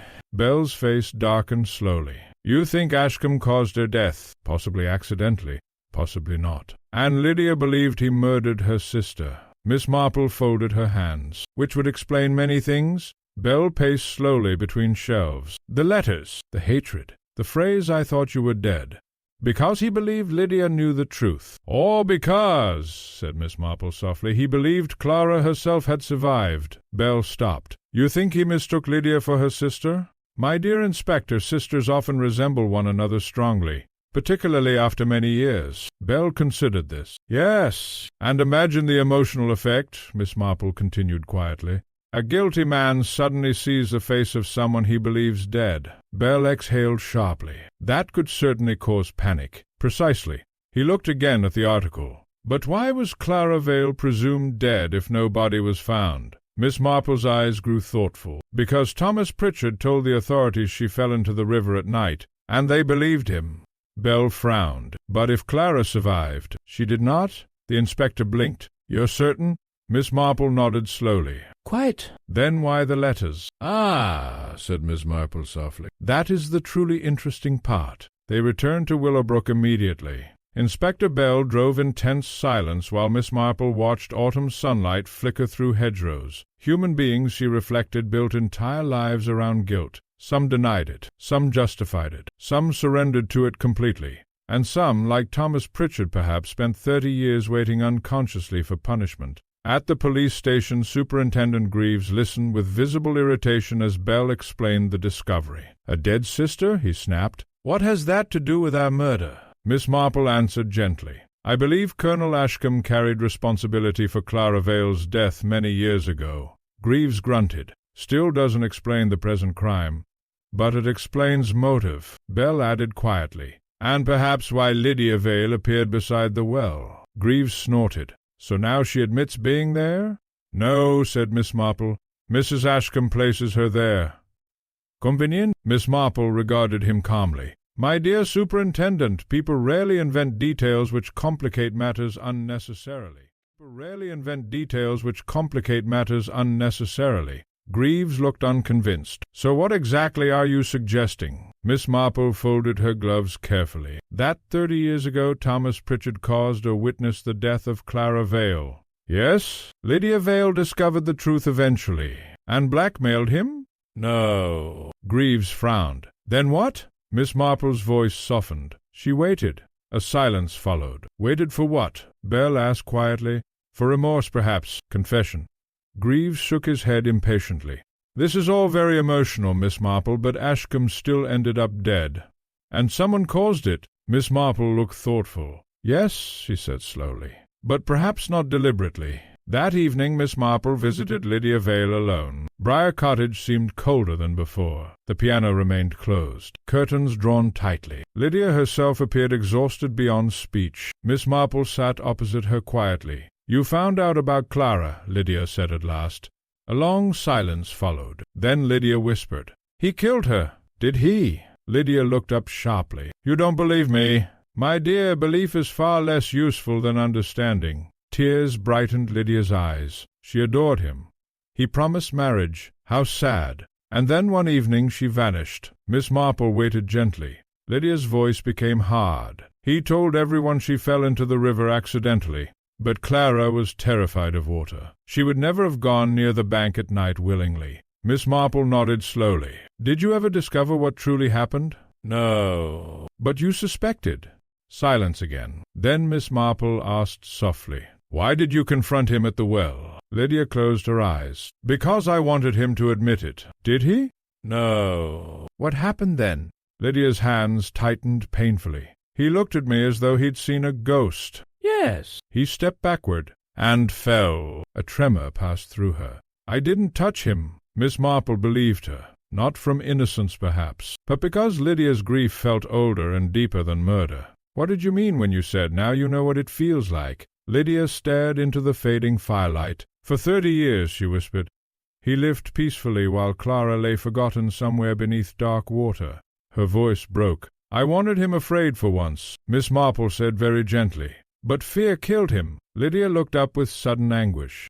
And in that moment Miss Marple understood something terrible. Not murder. Not exactly, but a tragedy ripened slowly across decades until one frightened movement beside an old village well destroyed everything. Willowbrook awoke the next morning beneath pale autumn sunlight and a strange uneasy calm. The village had begun to sense instinctively, almost hungrily, that the case was changing shape again. People no longer spoke with confidence. Theories fractured. First Lydia. Vale had been guilty. Then Arthur Pritchard. Now perhaps neither. And uncertainty, Miss Marple reflected, disturbed people far more than evil itself. She was cutting toast at breakfast when Florence entered carrying the Morning Post. "There's a letter for you, ma'am." Hand delivered. Miss Marple looked up. No stamp, no address beyond her name. Inside lay a single sheet of paper. "You are looking in the wrong direction." No signature. Miss Marple read it twice, then smiled faintly. "How interesting." Florence peered anxiously. "Something bad, ma'am?" "My dear Florence, anonymous warnings are usually tremendously encouraging." Inspector Bell arrived shortly before noon. He looked slightly more rested than usual, though still deeply troubled. Greaves is reconsidering the charges against Pritchard. That seems sensible, but he's furious about it. Also sensible. Belle almost smiled. He says the whole affair has become absurdly complicated. Miss Marple buttered toast serenely. Murder generally is complicated. Only detective novels make it tidy. Belle accepted coffee. There's another development. Yes, we reopened the old Soho case. Miss Marple looked interested. And the dead man's identity was finally traced. Belle removed a notebook. Naam, Daniel Mercer, small-time bookmaker with connections to gambling clubs. He was known for blackmail. Miss Marple nodded slowly. That fitted beautifully. Belle hesitated. There was a witness at the time. A woman. Miss Marple's eyes sharpened. She disappeared shortly after Mercer's death. The woman in the photograph, most likely. Belle leaned forward. We still don't know who she was. No, said Miss Marple softly. But I think Arthur Pritchard does. They found Arthur Pritchard sitting alone in a police interview room. He looked old now, not merely tired. Old in the terrible way people became old when the past finally caught them. He glanced up nervously as Miss Marple entered with Belle. I've told them everything. Miss Marple sat opposite him quietly. No, she said gently, not quite everything. Pritchard flinched. Belle watched carefully. The woman in the photograph, Miss Marple continued. Who was she? The solicitor stared downward. Silence stretched painfully. Then at last, her name was Evelyn Mercer. Belle frowned. Related to Daniel Mercer? Very interesting indeed. She was involved with Thomas? And after Daniel Mercer died? Pritchard swallowed. She helped Thomas disappear. Belle stared. Why? Because she loved him. Miss Marple's face remained thoughtful. Love, she reflected, had excused more wickedness than greed ever managed. And afterward? She vanished from London. Did Thomas ever see her again? I don't know. Miss Marple regarded him steadily. But you feared she might return. Pritchard looked up sharply. Why? The older man's composure cracked suddenly. Because she knew the truth. He pressed trembling fingers against his forehead. She knew Daniel didn't die accidentally. Belle spoke carefully. What do you mean? Pritchard whispered. Thomas struck him deliberately. Miss Marple closed her eyes briefly. There it was at last. Not panic. Not an accident. Violence. He intended to kill him? Belle asked quietly. No, I don't think so. But he lost control. Daniel threatened exposure. Thomas hit him with the poker. The room became very still. And Evelyn witnessed it, Miss Marple said softly. Belle frowned. Then why help him escape afterward? Pritchard laughed bitterly. Because she loved him more than her brother? How tragically human, thought Miss Marple. People always imagined love purified character. Far more often it corrupted judgment entirely. The full shape of the past now emerged. Thomas Pritchard killed Daniel Mercer during a violent confrontation in Soho. Evelyn Mercer helped conceal the crime. Arthur Pritchard arranged Thomas's disappearance. Years later, Thomas reinvented himself as Colonel Ashcombe. Then came Clara Vale. Another woman deceived. Another tragedy near water. And finally Lydia Vale carrying decades of grief and suspicion back into Willowbrook. Yet even now Miss Marple felt something remained incomplete. One emotional note still wrong. Inspector Bell sensed it too. As they departed the station, he said quietly, If Ashcombe was truly that dangerous, why didn't Lydia expose him years ago? Because she lacked proof, perhaps. No. Bell frowned. It's more than that. Miss Marple walked slowly beside him through the village lane. She wanted something else. What? Miss Marple looked thoughtful. Recognition. Bell glanced at her. Meaning? She wanted him to admit what he'd done. That evening Miss Marple sat alone by the fire with Bosun sleeping at her feet. The old dog had become unusually attached to her. Perhaps, she thought, because both of them spent their time observing human foolishness quietly. Her thoughts returned again and again to Eleanor's description beside the well. Thomas sees Lydia. Believes for one terrified instant that the dead have returned. Steps backward. Simple. Plausible. Bell looked at her sharply. You know who attacked him? Miss Marple moved slowly toward the window. Outside, evening mist drifted across Willowbrook Lane. Yes, she said softly. At last I think I do. The attack upon Arthur Pritchard transformed Willowbrook completely. Murder was terrible enough, but a second assault, particularly one occurring beside the same churchyard, produced something deeper than excitement. Doors were locked earlier that evening. Curtains remained tightly drawn. Even gossip softened into uneasy whispers. For the first time the village understood that whoever moved beneath the surface of events was not finished yet. Miss Marple, however, felt calmer than she had since the case began, not because matters were safer, but because the emotional pattern had finally become clear. Inspector Bell arrived shortly after dawn the following morning. "You look pleased," he observed suspiciously. Miss Marple smiled faintly over her tea. "My dear Inspector, I am merely less confused. That's practically the same thing." He removed his gloves impatiently. "Pritchard regained consciousness an hour ago." "And?" "He insists the attacker was a woman." Miss Marple nodded quietly. Bell stared at her. "You already knew." "I suspected." "From what?" "The photograph." Bell frowned. "You believe Evelyn Mercer is alive. But that's impossible. 30 years. My dear Inspector, 30 years is no time at all for hatred." Bell sat heavily opposite her. "You truly think she returned to Willowbrook?" "I think," said Miss Marple carefully, "that she has perhaps been nearer than anyone realized for a very long time." Then Bell said slowly, "You mean someone already in the village?" A distinct chill entered the room. By midday Inspector Bell had quietly begun reviewing the backgrounds of every older woman connected to Willowbrook. Most led predictably ordinary lives: widows, retired governesses, shopkeepers, a former nurse from Bath. Nothing unusual. Then, shortly after luncheon, Bell returned abruptly to Miss Marple's cottage carrying a folder. "I found something." Miss Marple looked up from her knitting. "Yes?" "Miss Cartwright." Miss Marple blinked. "The knitting stall?" "Yes." Bell opened the folder. Her maiden name wasn't Cartwright. No?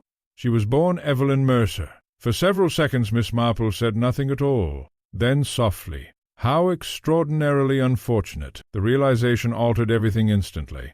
Mrs. Cartwright, sharp-eyed, tireless gossip, constantly present. A woman so deeply woven into village life that nobody truly noticed her. Miss Marple closed her knitting carefully. "Yes," she murmured.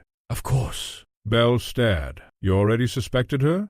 "Not consciously, but something about her interest in the case always felt personal." Inspector Bell paced restlessly. "She's lived here nearly 20 years under her married name, and Thomas Pritchard returned directly into her sight." Bell stopped abruptly. "Good God!" Miss Marple nodded sadly. One can imagine the shock on both sides. The inspector frowned. "But why wait? If she hated him, why not expose him immediately?" Miss Marple looked thoughtful. "Because hatred often prefers suffering to justice." Bell was silent. "She watched him panic," Miss Marple continued softly. "Watched him fear discovery. Perhaps she enjoyed it. And the letters. But then why kill him?" Miss Marple's expression grew grave. "That," she said quietly, "is precisely the question." Superintendent Greaves reacted to the discovery with explosive triumph. "At last," he declared, "something that actually makes sense." Miss Marple privately doubted this. Nevertheless, Greaves ordered Mrs. Cartwright brought immediately for questioning. Then, yet, Bosun lifted his head suddenly. A sound outside. Miss Marple listened carefully. Then a knock. Inspector Bell entered moments later looking grim. "There's been another attack." Miss Marple rose immediately. "Arthur Pritchard." A chill moved through the room. "But someone struck him from behind near the churchyard." Miss Marple stared sharply. "The churchyard again. Was anything taken?"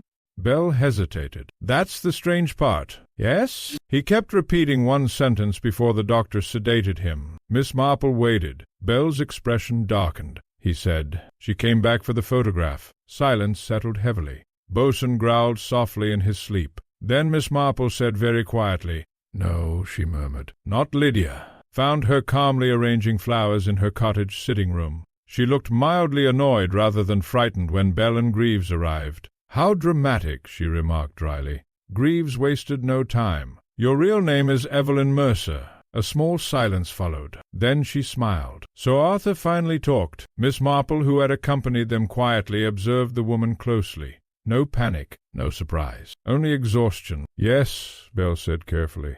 "You knew Colonel Ashcombe was Thomas Pritchard." "Of course." "For how long?" "From the moment he stepped off the train." Greaves crossed his arms. "And you began blackmailing him." Mrs. Cartwright laughed softly. "No." "But the letters were not blackmail." Miss Marple spoke gently. "They were reminders." Evelyn looked toward her sharply. "Yes," she said after a pause. "Exactly." Bell leaned forward. You wanted revenge." "No," said Evelyn quietly. "I wanted memory." Silence settled heavily. Then Miss Marple asked softly, "Did Thomas kill your brother deliberately?" For the first time emotion crossed Evelyn's face. Pain. Old and terrible. "Yes." The room remained utterly still. "He struck Daniel with the poker because Daniel threatened to expose his debts and forgery schemes." Her voice hardened. "Then afterward Thomas cried and begged and swore it was an accident, and you helped him escape." Evelyn's eyes closed briefly. "I was 24 and hopelessly in love." Miss Marple nodded sadly. One heard such things far too often. Belle spoke carefully. "But eventually you regretted it." "I regret it every day afterward." Then Greaves snapped. "And 30 years later you murdered him." Evelyn looked directly at him. "No." Greaves frowned. "You expect us to believe that?" Miss Marple watched her steadily, and believed her, not entirely because of instinct, but because Evelyn Mercer possessed something true murderers rarely carried after success: disappointment. The conversation continued for nearly an hour. Evelyn admitted sending the letters, admitted frightening Thomas deliberately, admitted following him emotionally through years abroad via mutual acquaintances, but she denied striking him. "Then why were you at the well?" Belle demanded. Evelyn looked toward the window. "Because he asked me to come." Greaves barked. "Why?" "He wrote requesting a meeting before the fete." Miss Marple's eyes sharpened. "Why?" "He wanted the letters back." "And did you intend to give them?" "No." Belle frowned. "So all 4 of you were there?" "4?"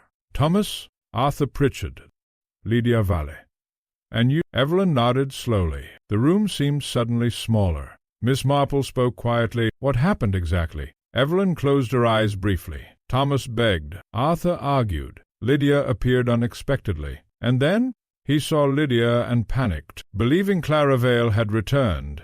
Miss Marple waited. Evelyn's voice dropped almost to a whisper. "He stumbled backward and struck the well." A silence followed. Then Greaves said sharply, "That still leaves Arthur Pritchard's attack last night." At once Evelyn's face changed. Not guilt. Real fear. "I didn't attack Arthur." Belle stared at her. "But he said, he saw me earlier yesterday near the churchyard." She shook her head slowly. "But I never touched him." Miss Marple felt a sudden coldness settle inside her, because she believed that too. And if Evelyn Mercer had not attacked Arthur Pritchard, then someone else still moved quietly beneath the surface of Willowbrook, someone who feared the truth even now. Miss Marple rose slowly. "My dear Superintendent," she said softly, "I think we have all made a very serious mistake." Greaves frowned impatiently. "What mistake?"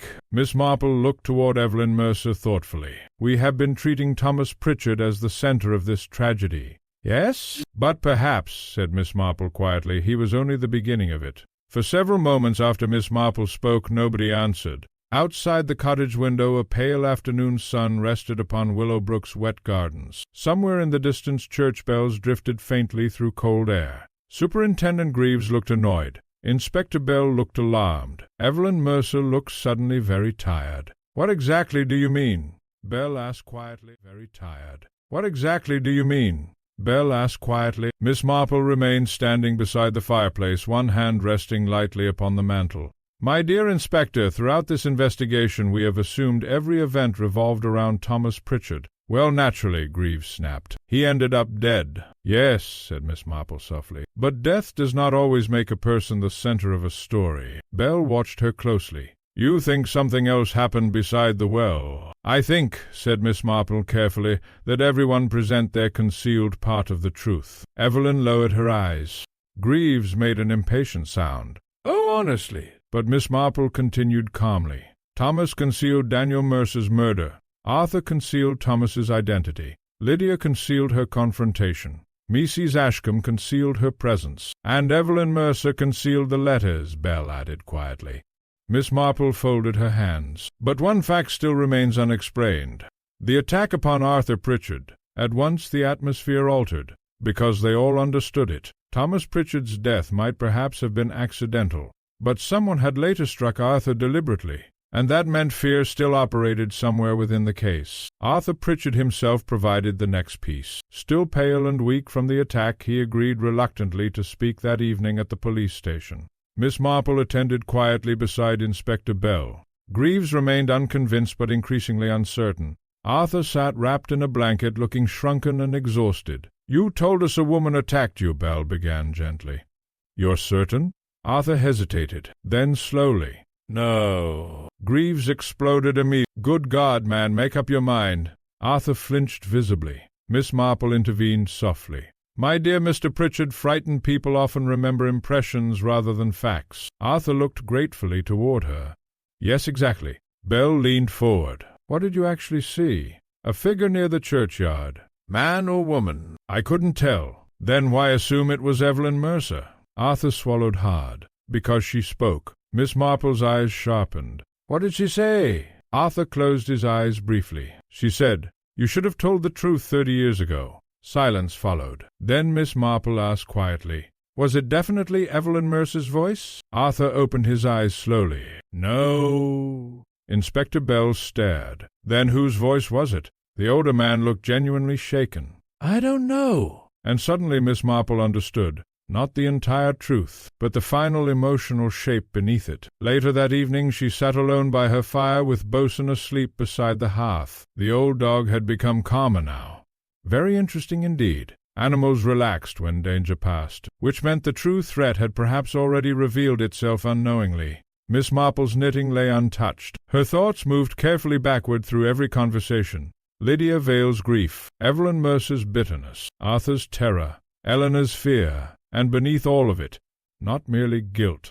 Then, quite suddenly, she remembered something Arthur Pritchard had said during his confession. Thomas said, "You should be grateful I never told them what really happened in Soho." "What I did? What really happened?" Miss Marple sat very still. Then she whispered softly, "Oh, dear." The following morning she requested private interviews with both Lydia Vale and Evelyn Mercer. Separately, both women arrived tense and wary. Miss Marple questioned them gently about Daniel Mercer's death in Soho. Their answers differed in one striking respect. Evelyn insisted Thomas killed Daniel in rage. But Lydia, who had learned details later through Clara's correspondence, described something else entirely. A struggle between 3 people, not 2. Miss Marple listened carefully. "Did Clara mention Arthur Pritchard?" she asked quietly. Lydia looked surprised. "Yeah." "How?" "She said he was there that night." Miss Marple closed her eyes briefly. At last, now everything aligned. Inspector Bell arrived an hour later to find Miss Marple unusually grave. "You've solved it," he said immediately. Bell sat down slowly. "And?" Miss Marple looked toward the window. "My dear Inspector, Thomas Pritchard was certainly a wicked man, but he was not the only guilty person in this tragedy." Bell waited. "Arthur Pritchard was present in Soho when Daniel Mercer died." Bell frowned. "He denied that." "But Clara Vale knew." "Indeed." Miss Marple folded her hands carefully. "I believe Arthur attempted to intervene during the quarrel. Daniel Mercer threatened exposure. Thomas struck him. But Arthur—" She paused. Arthur finished it. Bell stared. "You mean Thomas didn't kill Mercer?" "Oh, he began the violence, certainly. But Arthur delivered the fatal blow." Bell sat motionless. "Good God!" "Thomas knew it, and blackmailed Arthur for 30 years. "Yeah." Bell rose abruptly. "That's why Arthur feared exposure so desperately." "Exactly. And why Thomas said Arthur should be grateful." Miss Marple nodded sadly. "One weak, frightened act destroyed Arthur's entire life." Bell paced slowly. "But the attack beside the churchyard?" Miss Marple looked up quietly. "Arthur attacked himself." Bell stopped dead. "Wow." "He struck his own head against the stone wall beside the path. That's absurd." "No," said Miss Marple gently. "Merely desperate." She continued softly. "Arthur realized the truth was approaching. Evelyn Mercer had returned. Lydia Vale had confronted Thomas. Old secrets were surfacing everywhere." Bell stared. "So he staged the attack." "Yes." "To direct suspicion toward Evelyn." "Precisely." A long silence followed. Then Bell said quietly, "My God, all these years—" Miss Marple nodded. "Do you think Arthur intended Thomas to die?" Miss Marple considered carefully. "No." "Then why meet him beside the well?" "Because Thomas was demanding more money." More silence. More guilt. Bell exhaled heavily. "And when Lydia appeared, Thomas panicked and fell." Silence again. A terrible weary silence. At last Bell asked softly, "So after 30 years, nobody actually murdered Thomas Pritchard?" Miss Marple looked into the firelight. "My dear Inspector," she said gently, "sometimes people are killed long before the moment they die.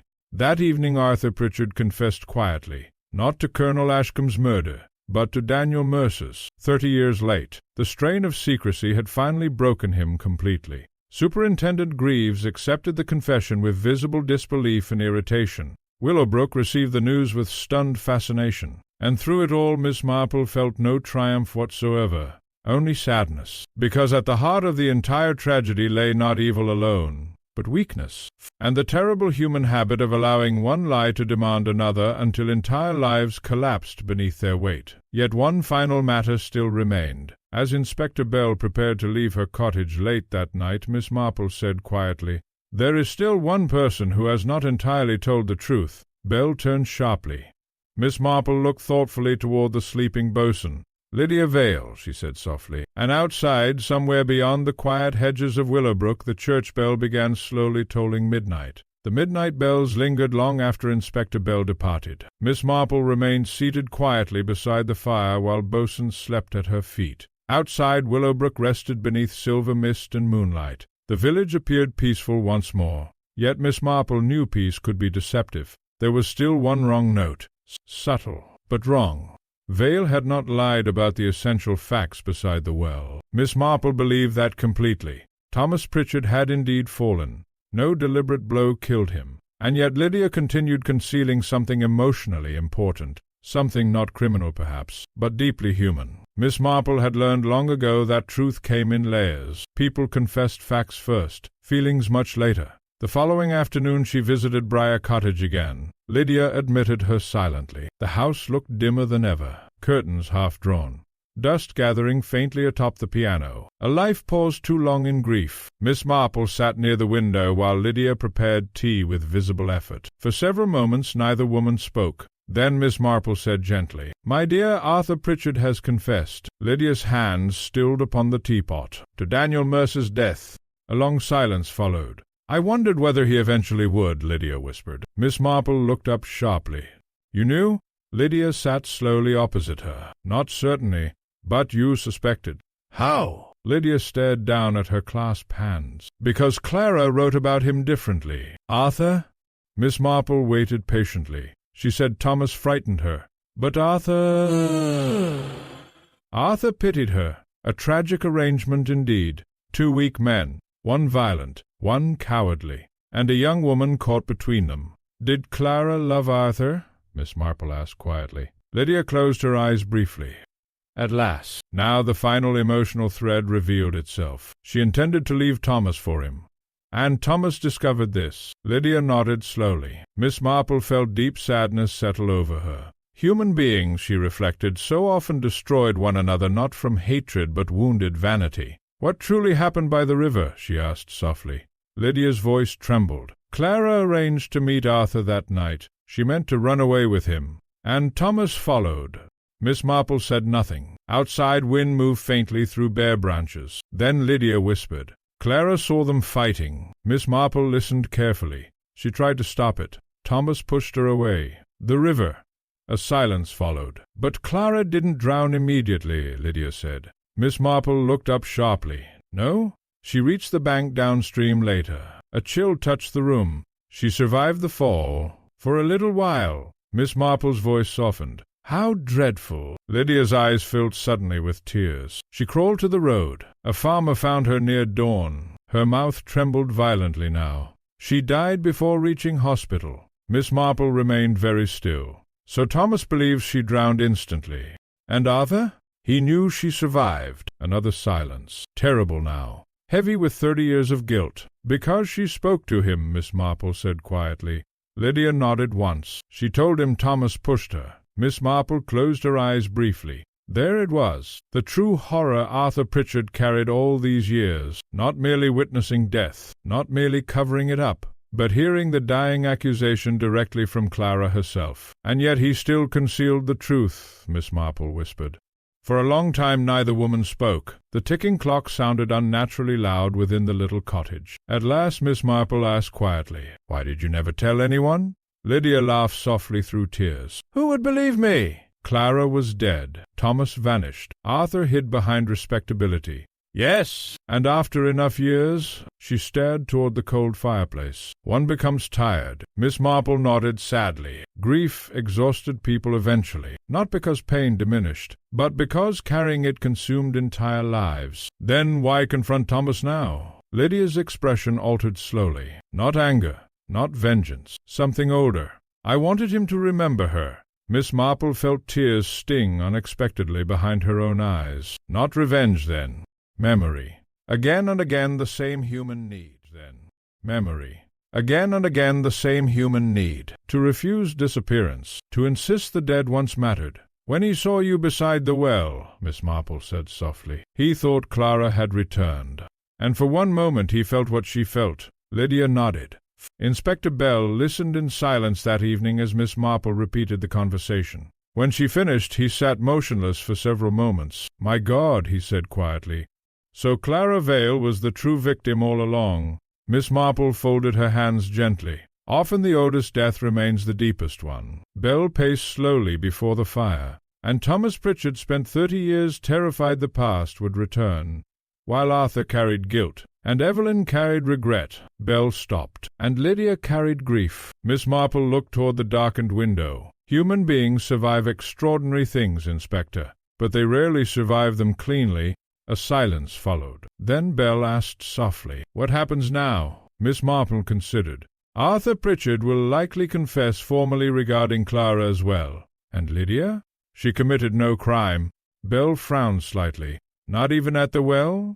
"My dear Inspector, frightening a guilty man is not the same thing as murdering him." Bell sighed heavily. "No." Outside, the village bells rang softly for evening service. Willowbrook was returning slowly toward ordinary life. The baker would open tomorrow morning. Mrs. Finch would organize church flowers. Children would resume shouting in lanes. And yet beneath all of it the village would remember, not merely Colonel Ashcombe's death, but the long chain of weakness and concealment stretching backward through decades. Bell moved toward the door, then paused. "There's one thing I still don't understand." "Yes?" "Why did Bosun bark so furiously?" Miss Marple smiled faintly. "My dear Inspector, because unlike human beings, dogs are honest about fear." Bell almost laughed. Then he grew serious again. "You solved it very early, didn't you?" "No." "But close." Miss Marple shook her head gently. "I only understood the ending once I understood the women." Bell looked puzzled. "How so?" "Because men in this case lied constantly about facts." Her eyes softened sadly. "But the women lied only about pain." The inspector stood silent a moment longer. Then quietly, "I think that may be the saddest thing I've ever heard." After he departed, Miss Marple remained beside the fire listening to the distant bells. Bosun slept peacefully now. At last no shadows remained for him to bark at. Winter arrived early that year. By the first week of November, frost silvered the hedges each morning, and thin smoke curled steadily from the chimneys of Willowbrook cottages. The village resumed its ordinary rhythms carefully, almost cautiously, like a patient recovering after illness. People still spoke of Colonel Ashcombe's death, of course. Villagers always remembered tragedy longer than they admitted, but the conversations had changed. The excitement was gone now. Only sadness remained. Miss Marple noticed this particularly at the post office one cold Thursday afternoon. Mrs. Keene lowered her voice respectfully instead of eagerly. "Poor Mr. Pritchard," she murmured. "He looks 20 years older." "Yes," said Miss Marple softly. "Guilt is very exhausting. And Miss Lydia Vale has been seen walking again near the meadows. I'm glad." Mrs. Keene hesitated. "Do you think she'll ever leave Willowbrook?" Miss Marple considered. "No," she said at last. "I think Willowbrook is where she buried her grief. People rarely abandon such places entirely." Outside, church bells drifted faintly through cold air. Life continuing, as it always did. Arthur Pritchard's confession became public 2 days later. Not every detail, naturally. The newspapers softened matters considerably, but the essential truth emerged. Daniel Mercer's death in Soho had not been accidental. Clara Vale's death beside the river had been concealed. Thomas Pritchard had fled justice and lived under a false identity for decades. The revelation shocked much Benham society profoundly. Yet Miss Marple noticed something interesting. Most villagers judged Arthur Pritchard more harshly than Thomas Ashcombe. Not because Arthur committed worse acts, but because he appeared weak. Human beings, she reflected sadly, often forgave charm more easily than cowardice. One afternoon Miss Marple received an unexpected visitor, Evelyn Mercer. She arrived wearing a dark wool coat and carrying a small leather case. The bitterness which had once sharpened her face seemed diminished now, though exhaustion remained. Miss Marple welcomed her warmly. "You're leaving Willowbrook?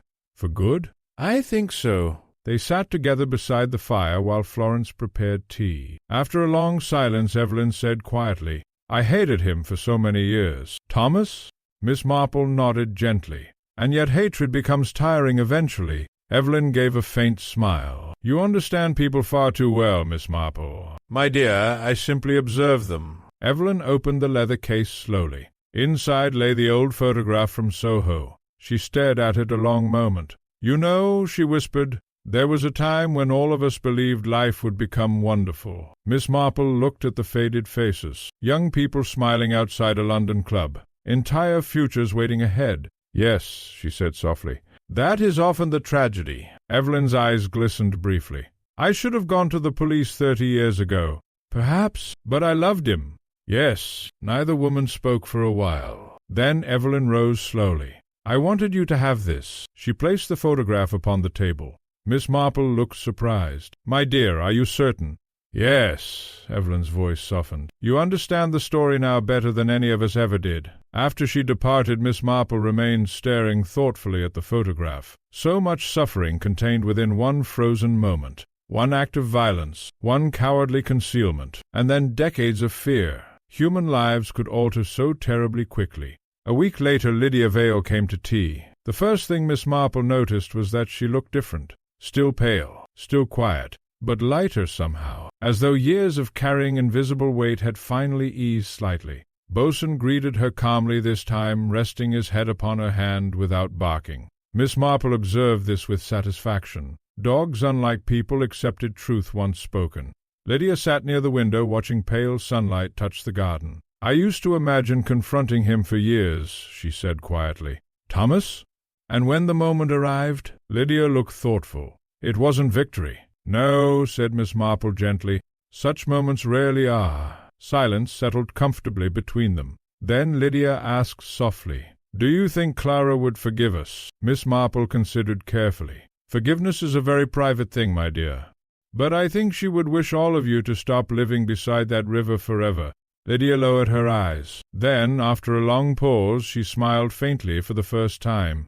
A small smile, fragile, but real. December brought snow to Willowbrook. Children skated badly upon frozen puddles near the church lane. Holly appeared in cottage windows. The vicar organized carol rehearsals, which sounded increasingly desperate as Christmas approached. Life repaired itself. Not perfectly. It never did. Arthur Pritchard remained in hospital under quiet observation. His health had deteriorated rapidly after the confessions, and there was talk he might never fully recover. Evelyn Mercer departed for Bath. Lydia resumed teaching piano lessons, and Rosebank Hall stood empty beneath winter frost, its windows dark and silent. Miss Marple often looked toward it during her walks, a grand house hollowed by lies, rather like many people. On Christmas Eve Inspector Bell visited with a small parcel of tea. "I thought you might appreciate proper Darjeeling after all this." "My dear Inspector, you are becoming wonderfully civilized." Bell laughed. Then his expression softened. "I wanted to thank you." "For what?" "For seeing people clearly." Miss Marple looked mildly amused. "That is not always a gift people appreciate." "No," Bell admitted, "but it solved the case." Miss Marple gazed toward the softly falling snow outside. "The case, yes." A silence followed. Then Bell asked quietly, "Do you ever become discouraged, my dear Inspector, about human nature?" Miss Marple smiled faintly. "Constantly." Bell looked surprised. "But you still seem to like people." "Oh, yes." Her eyes softened warmly. "Because weakness is sadder than wickedness most of the time." The church bells began ringing faintly through the snowy evening. Bell rose to leave. At the door he paused. "And Bosun?" The old dog slept peacefully by the hearth. Miss Marple smiled. "At last," she said softly, "he stopped barking at shadows."